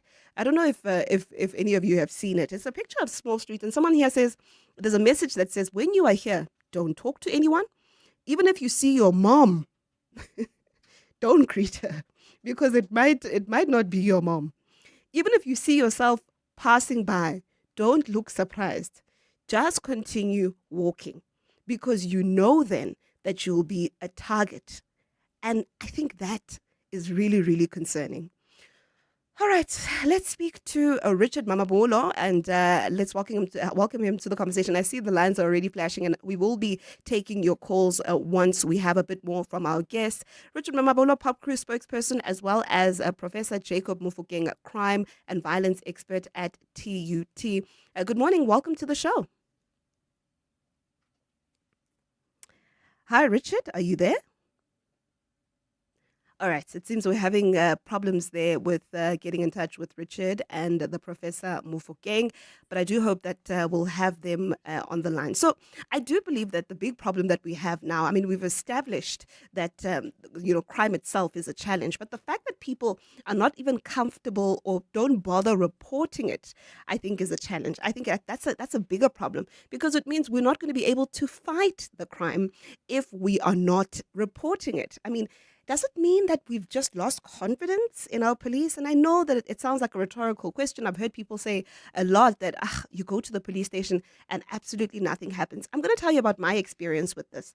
A few years ago, we had a housebreaking at our home, and I don't know how the young man was found. It was one young man who was wearing slippers. It seems that's something that is popular to wear, right? Especially because we were extending the house, and what happened was, we saw the marks of the slippers on the ground, and once we realized what was going on, we then went to the police station. When we got to the police station, he was caught. It seems he moved from our house to another house. And we were very, very happy that he had been found. I mean, police didn't have to go looking for him. So it was great that he'd been caught while committing another crime. And they had the feeling or the sense that he may have been involved in the housebreaking in our house as well. And we thought we were given a case number, as they do. And we were ready, right? We thought this was great. And I can tell you now that we then never heard from the police again.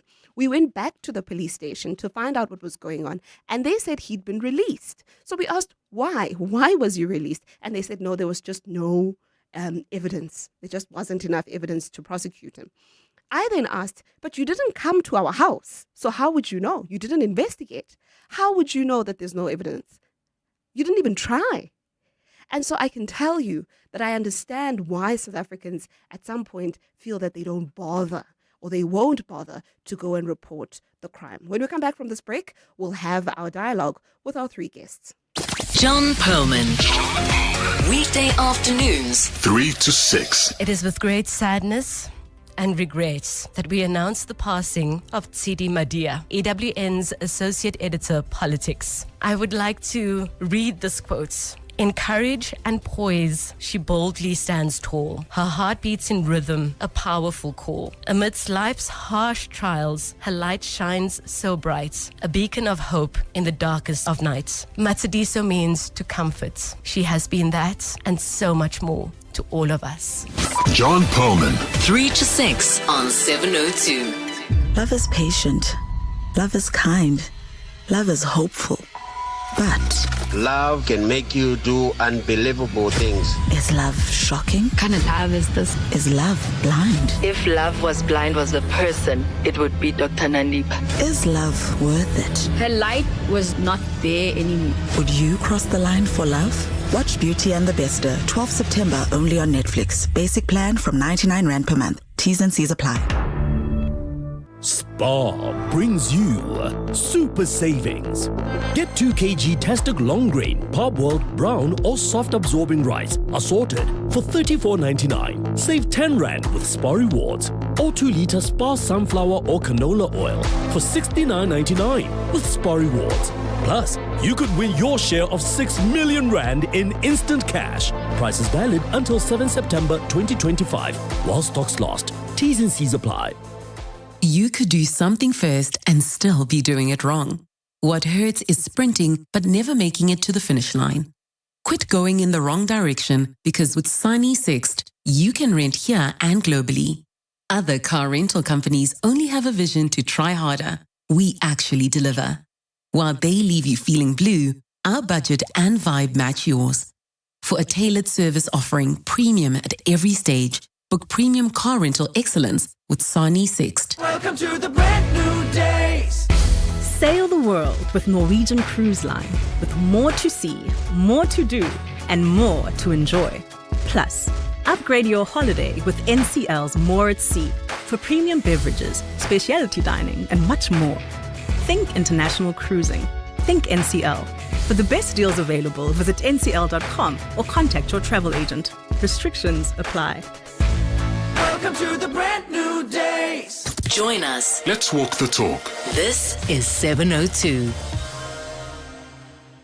Welcome back. This is 7:02. It's the Clement Manyathela Show, and I'm Khomoso Modisa. I'm in for Clement this morning. All right, so it's 20 minutes past 11, not 11 minutes past 20.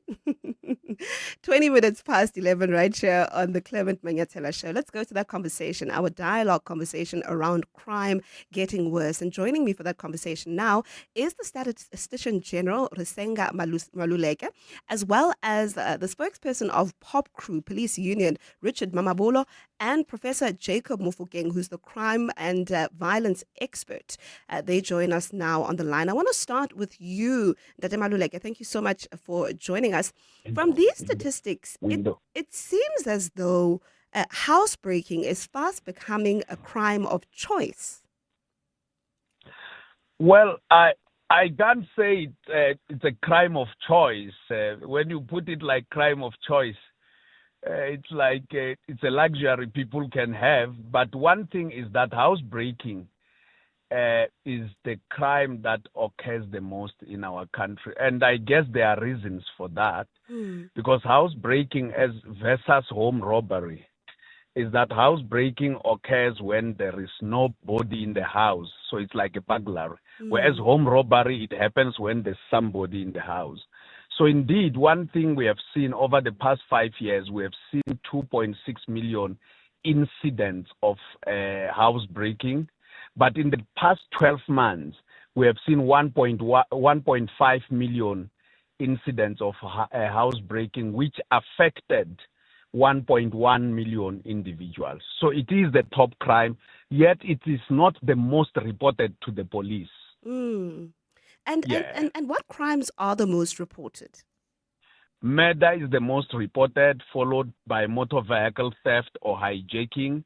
So we have crimes at household level as well as individual level. So I'll give an example.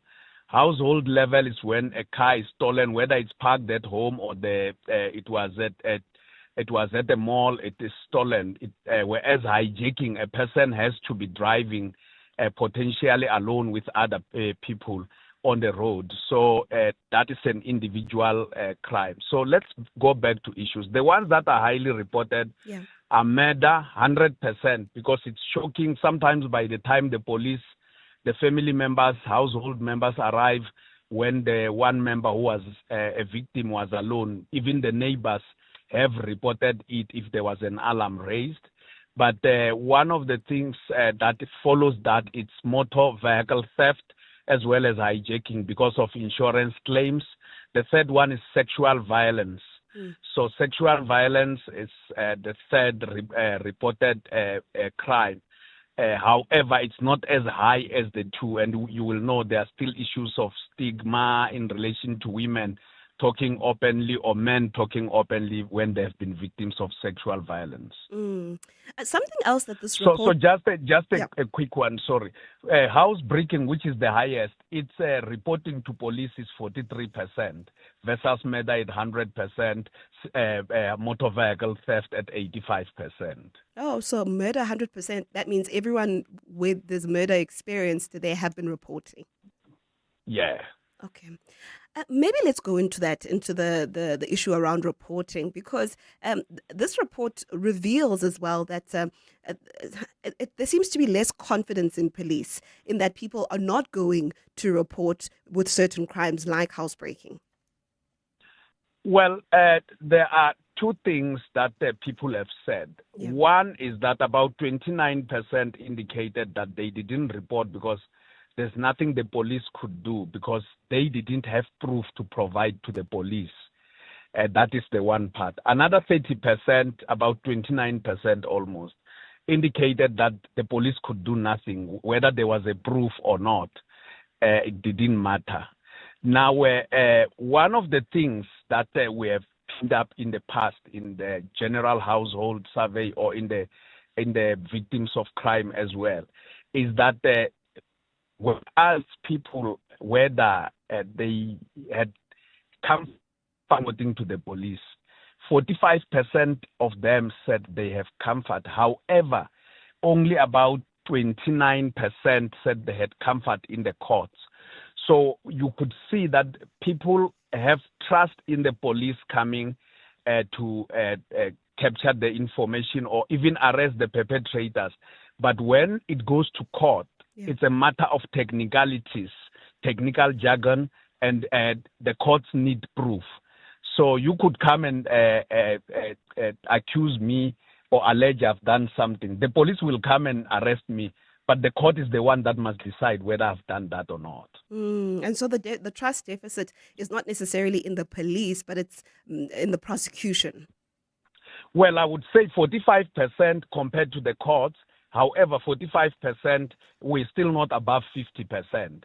So if you're not above 50%, definitely there's an issue there. But compared to the courts, so it's the whole civil justice system, criminal justice system that I think people are dealing with in society. Yeah. In terms of sexual offenses, I mean, we saw a rise from 25,000 cases to 73,000 cases. I think it was 25,000 cases in the 2021, and now in the last financial year, it's shot up to 73,000. What insights can you share with regarding that?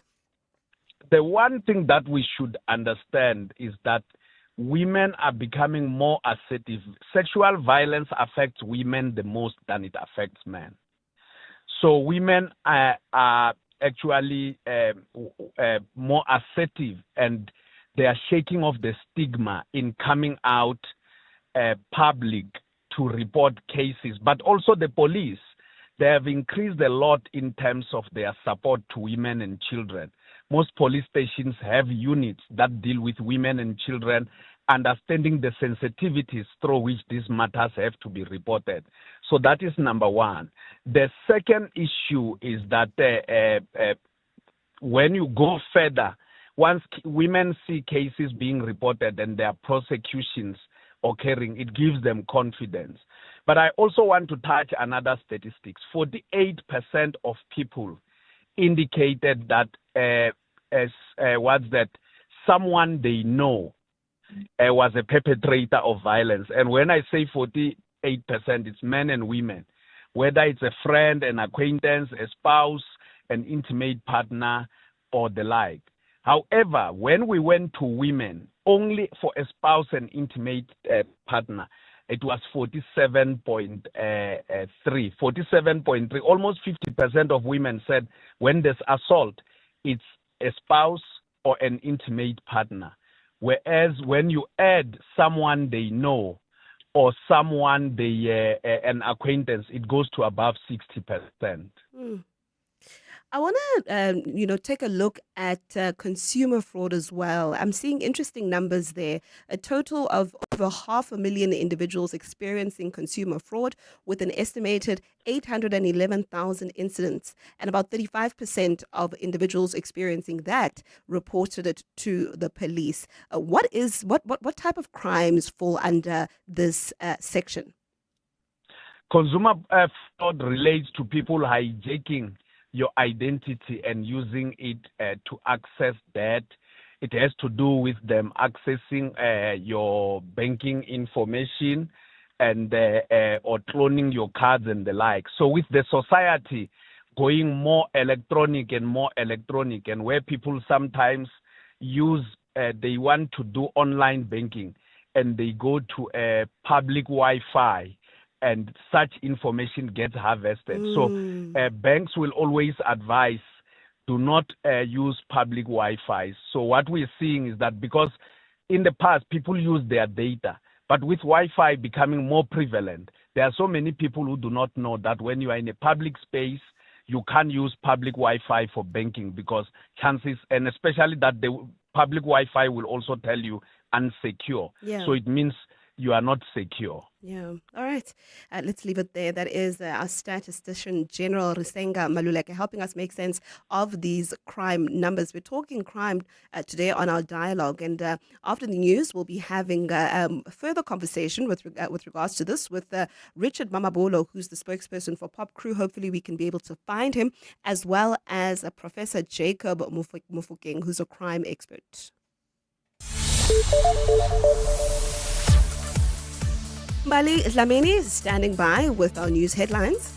Thanks, Khomotso. A very good morning. It's been a morning of continued tributes, memories and love for EWN's politics associate editor Tidi Madia.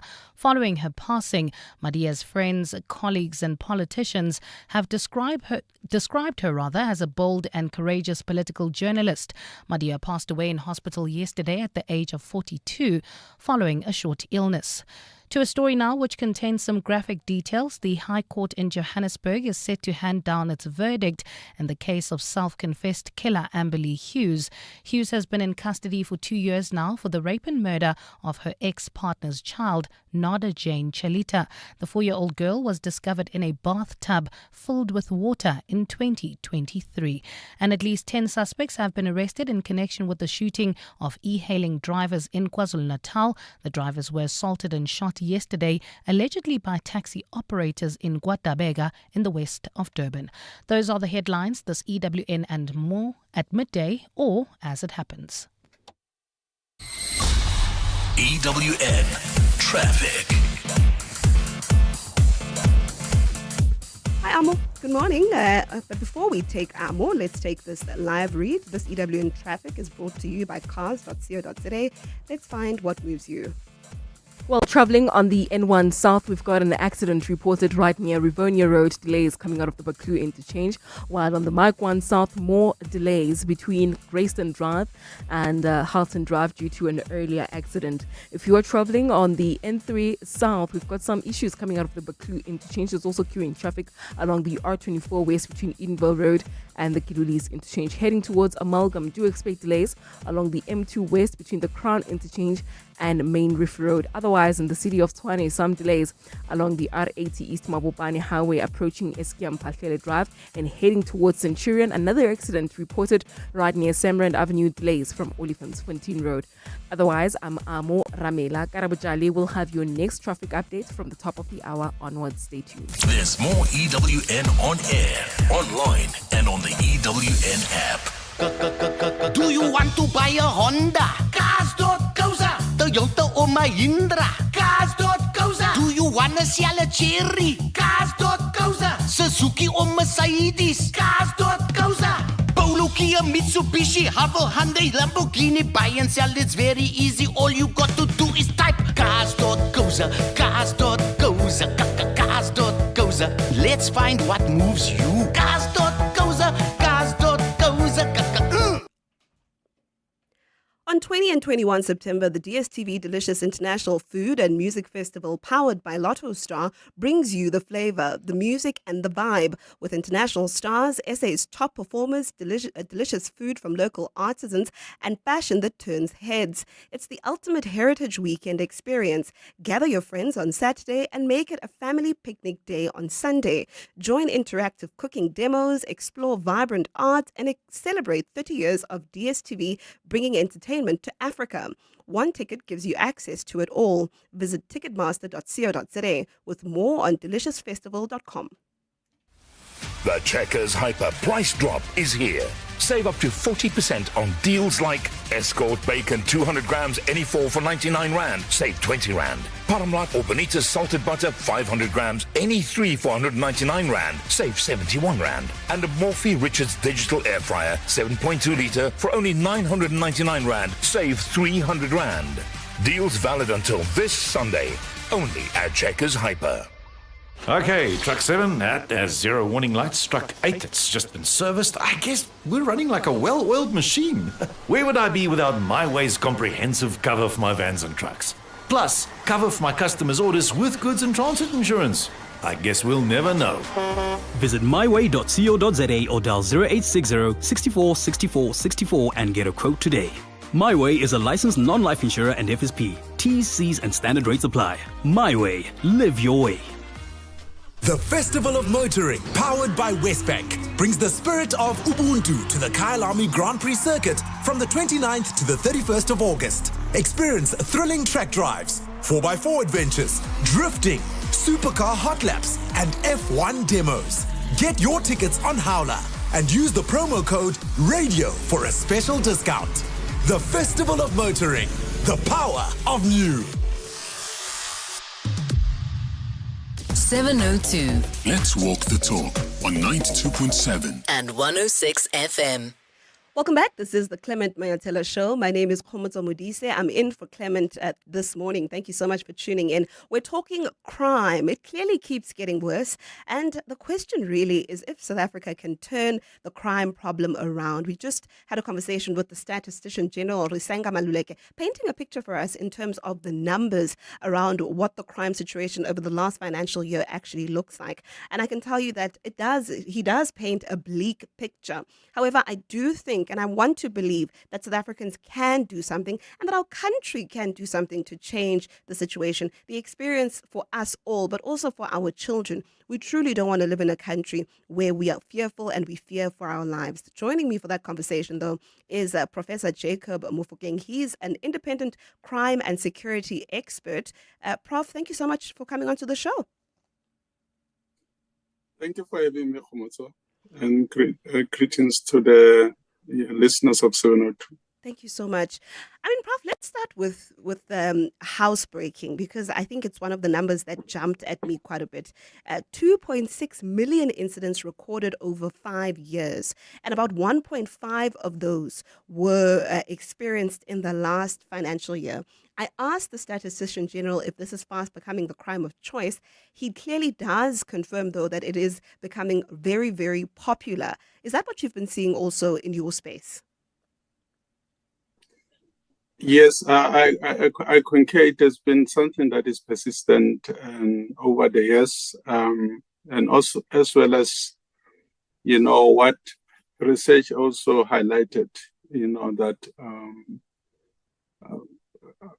housebreaking has been something that, it's a challenge to South Africans, regardless of where a person, is situated. That could mean that there has been, a study by whoever, criminals, studying those that are, staying in places of residence, their movements, as well as, the possibilities of when to come and having, their way into the houses.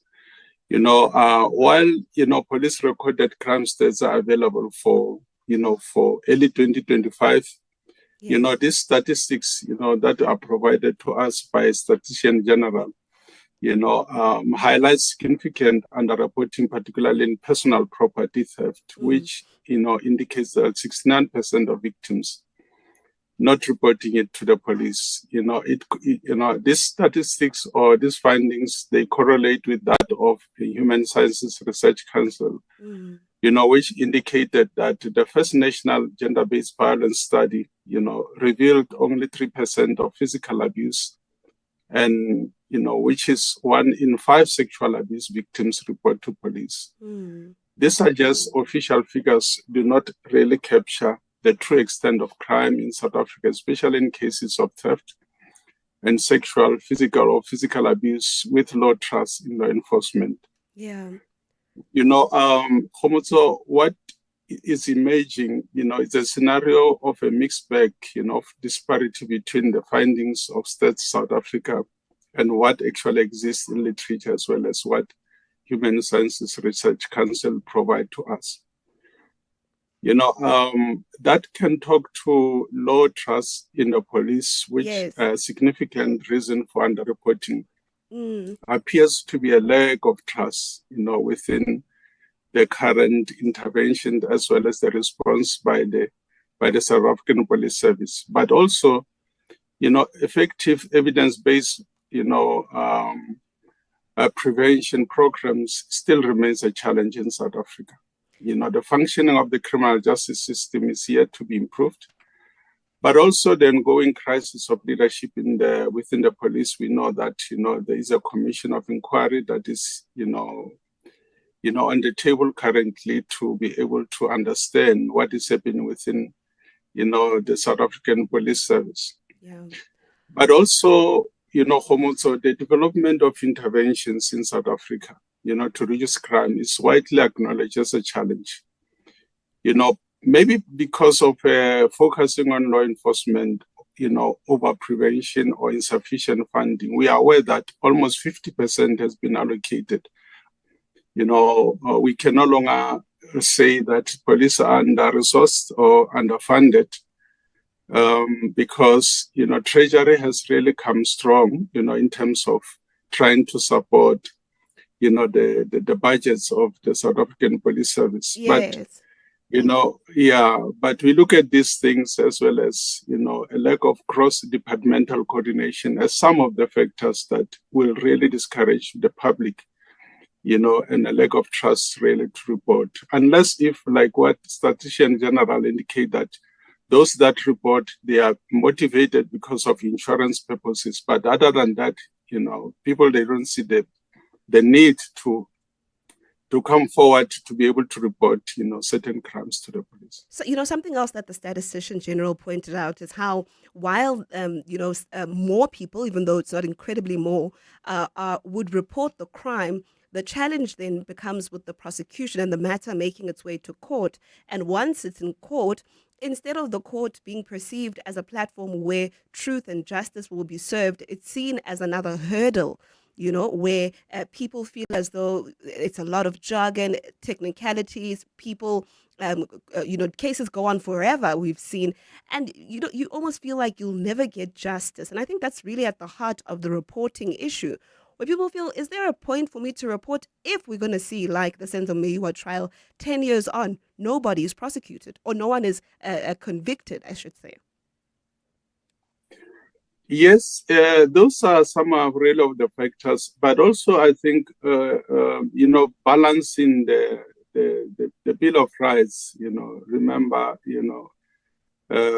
we will have to say someone has to be labeled as a criminal after, convicted, of a particular crime. But, bringing the balance between, those that have reported, crime as well as those that are in the custody of, criminal justice system is something that, we have to be informed, to say that people have got rights to bail and what are the implications of that, as well as, also encouraging the victims of crime so that they can be able to be encouraged that they have to be, be able to come forward and remain reporting crime. But also, the issues of what has been happening in South Africa in terms of lack of protection of whistleblowers, but as well as, people being arrested and tomorrow you see them on the streets. Yeah. This, I think there's still a need to be a greater awareness in South Africa in terms of how then do we balance, applying, law in terms of, looking at the interests of everyone in South Africa adequately, as well as, yet not really to make people not really to work with the police. Yeah. Prof, let's speak about the types of crimes that we're seeing now recently over the last few years, or at least the type of crimes that are on the rise. I found it interesting to see the numbers on the rise around consumer fraud. It seems with the advancing of technology, the criminals are also advancing their knowledge and their skills. Yes, indeed. Consumer fraud, if you look at, you browse social media, you look at, websites that talked about auctions, vehicle auctions, but, any other services that, consumers might be in need of. And how, cheap are these vehicles? You find a vehicle of 2023 in a region of, 63 or 69,000, where, you will be encouraged that you have to bid before the auctions. And many consumers falling prey to these scammers and scams, and they don't report this because it's an embarrassment. Yeah. And frauds such as, consumer frauds, these are where individuals, they find, embarrassing, and as such is thriving, in social media, as well as in other sectors where, people will often think that, it will be, showing the lack of knowledge on their side. But I think we don't want to learn as consumers or as the public to, when law enforcement is going out to indicate to us that, if something looks like it's true, something like, like it's so cheap and, it's, we need to be able to test things before we can even make purchases, but as well as we need to ask around and make, informed decisions, shop around as well as do research. But we don't do that. And criminals are preying on our vulnerabilities, but also in a lack of consultation as well as doing.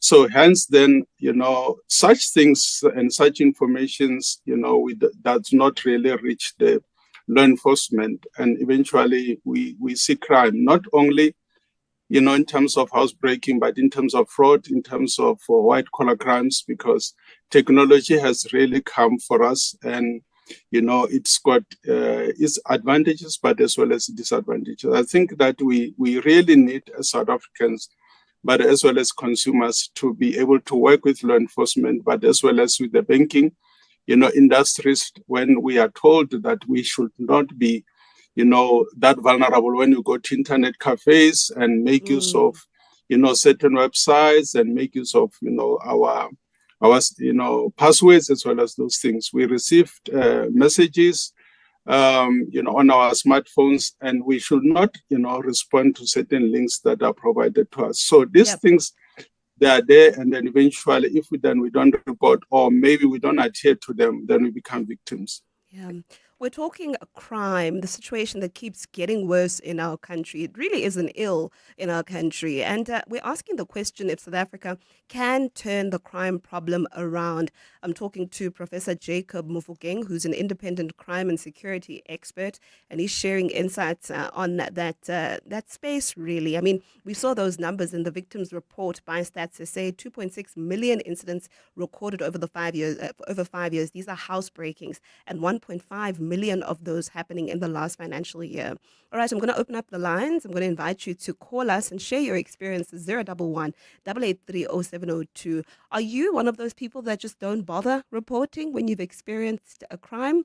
I mean, I was speaking earlier about my housebreaking situation and how I reported and nothing, absolutely nothing happened. Or do you still have confidence in the criminal justice system that if you do go to the police and report, something will eventually happen? Do you even have the stamina and the energy to see some of these cases through? Some of them take years in the courts. And at some point, people feel, I just want to, move on and let it rest. And I can imagine and I can understand why people would feel that way. It is so frustrating to see people coming into the courts day in, day out, hoping for justice, and they just don't get it. I'm going to invite you 011 883 0702 as well as 072 702 1702. That's if you want to send us a WhatsApp. Prof, maybe let's try answer the question. Can South Africa do anything to turn the crime situation around? And I'm asking you this question because I know it's one that even our politicians struggle to answer. I believe, Khomotso, they can do that. We have an entity such as National Planning Commission that is there to be able to provide, guidelines to the president as well as other institutions, and how to work with law enforcement agencies. But it has to really come back also to the greater awareness with the public in terms of their role to work with law enforcement, as well as their knowledge, understanding, the benefits of technology as well as disadvantages. But confidence levels of reporting crime, it varies in locations, often reflecting trust in the local criminal justice system, but also in their willingness to work. We understand that, there are other factors such as a lack of, political will, in terms of the government working with what is happening. For instance, look what is happening within crime intelligence, where, the president has been really seen not really to be responding to that. So it can also affect the communities are really willing to work together with the police. But I think that they can, it can improve, if the communities can really come. But also the issues of corruption within, the criminal justice system, we heard what General Mkhwana has indicated that, it cut across NPA, the judicial, as well as the police. So such, issues can really demoralize the communities in terms of really coming forward to be able to indicate that, we are affected in this, particular area. But also the fear of police officials reporting, the victims to, the perpetrators. Yeah. That also, as I did indicate that, whistleblowing has been remaining a slippery ground in South Africa where, the government is not really giving us something that is tangible to indicate that indeed, that area has been addressed. So it remains a challenge whether indeed the community as well as the public can truly turn it, this tide around so that crime as well as victimization crime rates can be lessened. We're talking crime on the Clement Manyathela Show. I'm Komoto Mudise. I see all your WhatsApps and your calls, and we'll take them all after this. Aubrey Masango. Weekday evenings, 8 to midnight. Poverty is a very violent thing. Poverty is violent, takes away dignity, takes away rational thinking. And sometimes we get ourselves in a position where we try to combat, to fight against the effects of poverty and its violence by doing things that further violate us, making decisions that are irrational, that put us into further debt, into further indignity. So the cycle goes on and on. And that is a very, very, very, very powerful observation. What will people say? Aubrey Masango. 8 to midnight on 702. 702. It's that time of the year. Sneezing, itchy, watery eyes, blocked noses and coughs. It's time to live, work, play and sleep allergy-free. For trusted relief for you and your family this allergy season, ask your pharmacist for the Adcock Ingram OTC Allergy Survival Pack. With products like Allergex Non-Drowsy, Cetacid, Levogex and more, we have you covered. Remember, Adcock Ingram OTC. And visit beprepared365.co.za. Sir, ma'am, may I take your order? Yeah, let me get the New York cut, medium rare, truffle fries on the side, and the lady'll have the salmon. Grilled, not poached. 2 dirty martinis. Real dirty. Leafy, what's with the voice? Oh, I came over all Tony Soprano. Get into character on a city break with Premier Hotels and Resorts. Stay Friday and Saturday and get Sunday night for free. Book now at premierhotels.co.za. To walk the talk is to turn words into meaningful actions. And it's what we at 702 are committed to doing every day. We are also committed to following the rules set out by the Broadcasting Complaints Commission's Code of Conduct. To give you balanced programming, fair comments, and accurate news. But if we stumble along the way and you feel we are not living up to the code, let us know on comment@702.co.za. And if after that you're still not happy, you can direct your complaint in writing to the Broadcasting Complaints Commission. Email bccsa@nabsa.co.za. For more, visit bccsa.co.za. 702. Let's walk the talk on 92.7 and 106 FM. Welcome back. This is the Clement Manyathela Show, right here on 702. My name is Komoto Mudise, and I'm in for Clement this morning. We're talking crime, a situation that just keeps getting worse, a social ill, really. Can South Africa turn the crime problem around? I do see some of your voice notes as well as your calls. Someone here saying, at this stage, we only report crime for insurance purposes. We have zero trust in the police, so whatever to protect or help in any way. The last time I reported a break-in, that's in 2024, I received a call for the officer in charge asking me to provide surveillance recording. I don't have a surveillance camera, so this means they are even lazy to pretend to conduct an investigation. A day later, I received an SMS stating the case was closed. And this is a reality that many, many South Africans go to. The truth there that you only report for insurance purposes, I think, is one that can be shared by many. All right, let's go to Sam. You're in Joburg. You say state capture also contributes to the crime issue. Good morning. Yes, good morning. State capture cause problem because people are found right-handed stealing, but they still be given bail.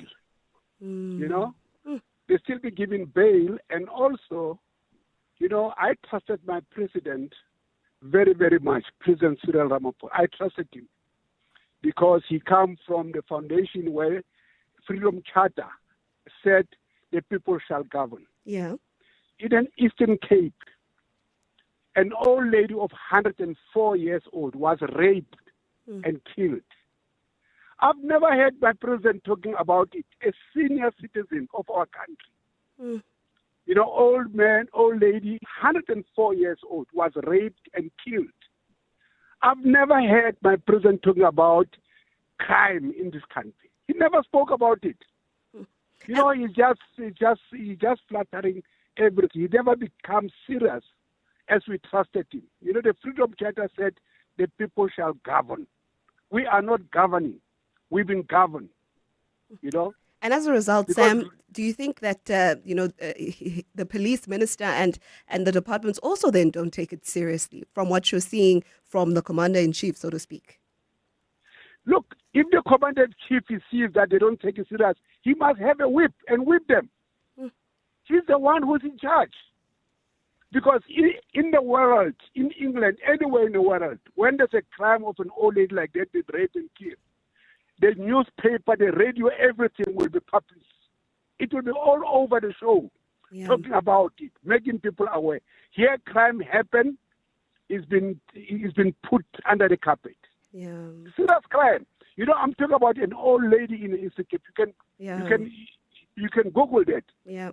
Sam, thank you so much for that call. A real situation there. If the president doesn't speak about it, can you really have any confidence in him and his cabinet? All right, this is our conversation on crime, and it keeps getting worse, it seems, from the statistics. We've been speaking to Professor Jacob Mufokeng, who's an independent crime and security expert. We have, however, run out of time. I want to thank you so much, Prof, for your insights, and thank you so much for your calls as well as your WhatsApps right here on the Clement Manyathela Show.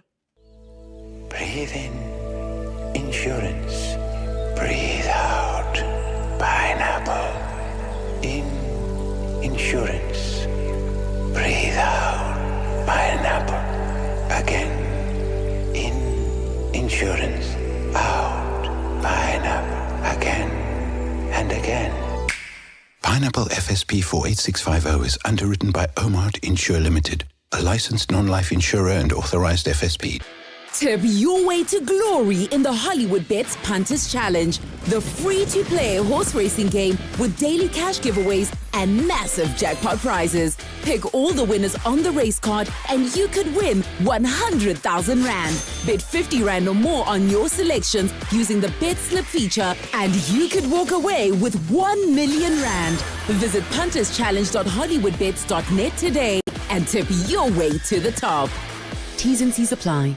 Hollywood Sportsbook is a licensed betting operator. No persons under the age of 18 years are permitted to gamble. Winners know when to stop. South African Responsible Gambling Foundation toll-free counseling line 0800 006 008. Two iconic South African acts, one unforgettable stage. Jeremy Loops and Ladysmith Black Mambazo present Echoes Between Us.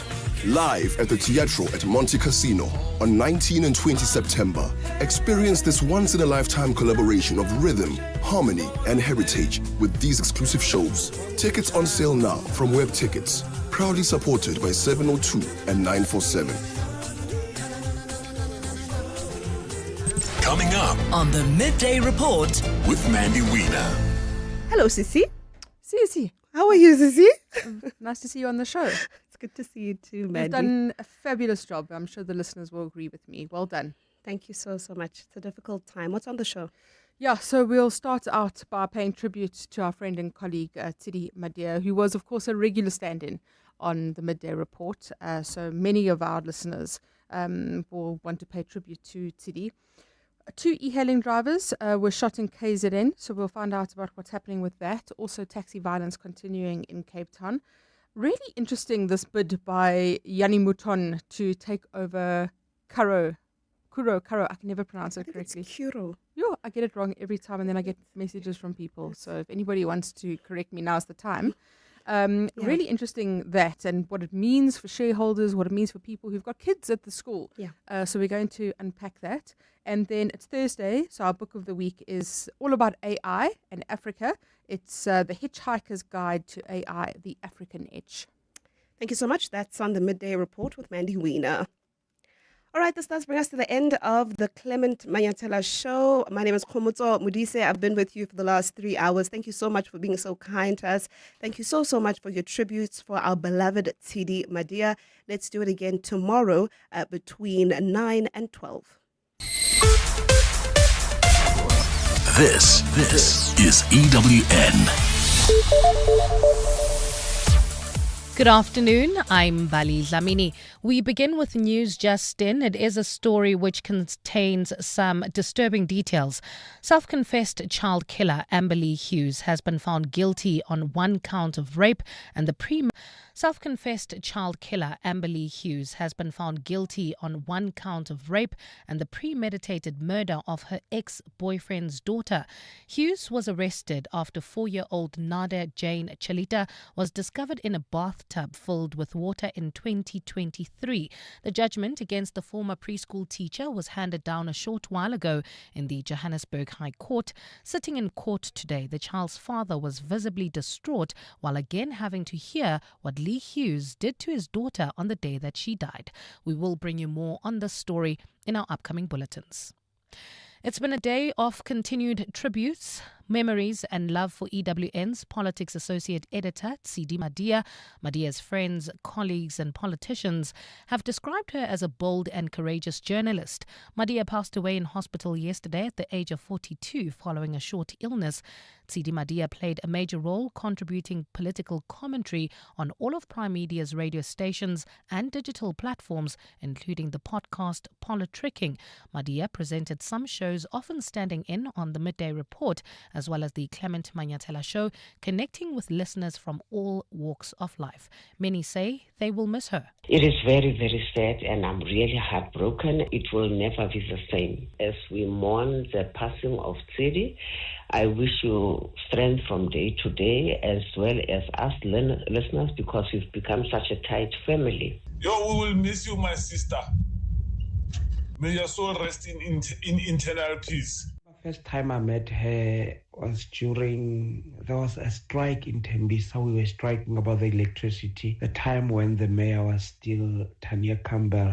I met Sis Tidi at Mesharing Stadium. I waved at her. She waved back. She looked at me. I kept on waving. And then I went through the security and then I went to her and then I greeted her. There's not even a single politricking show of Tidi that I've missed. Former EWN Editor-in-Chief Sibungalwa says Tidi played an important role in South Africa's media landscape. When I arrived at EWN, and Tidi was the senior politics reporter, and I appointed her as politics editor, associate editor for politics. And I was clear to her with my mandate. I said, Tidi, you are the Messi to my Barcelona. You are going to lift our political coverage. We'll build a political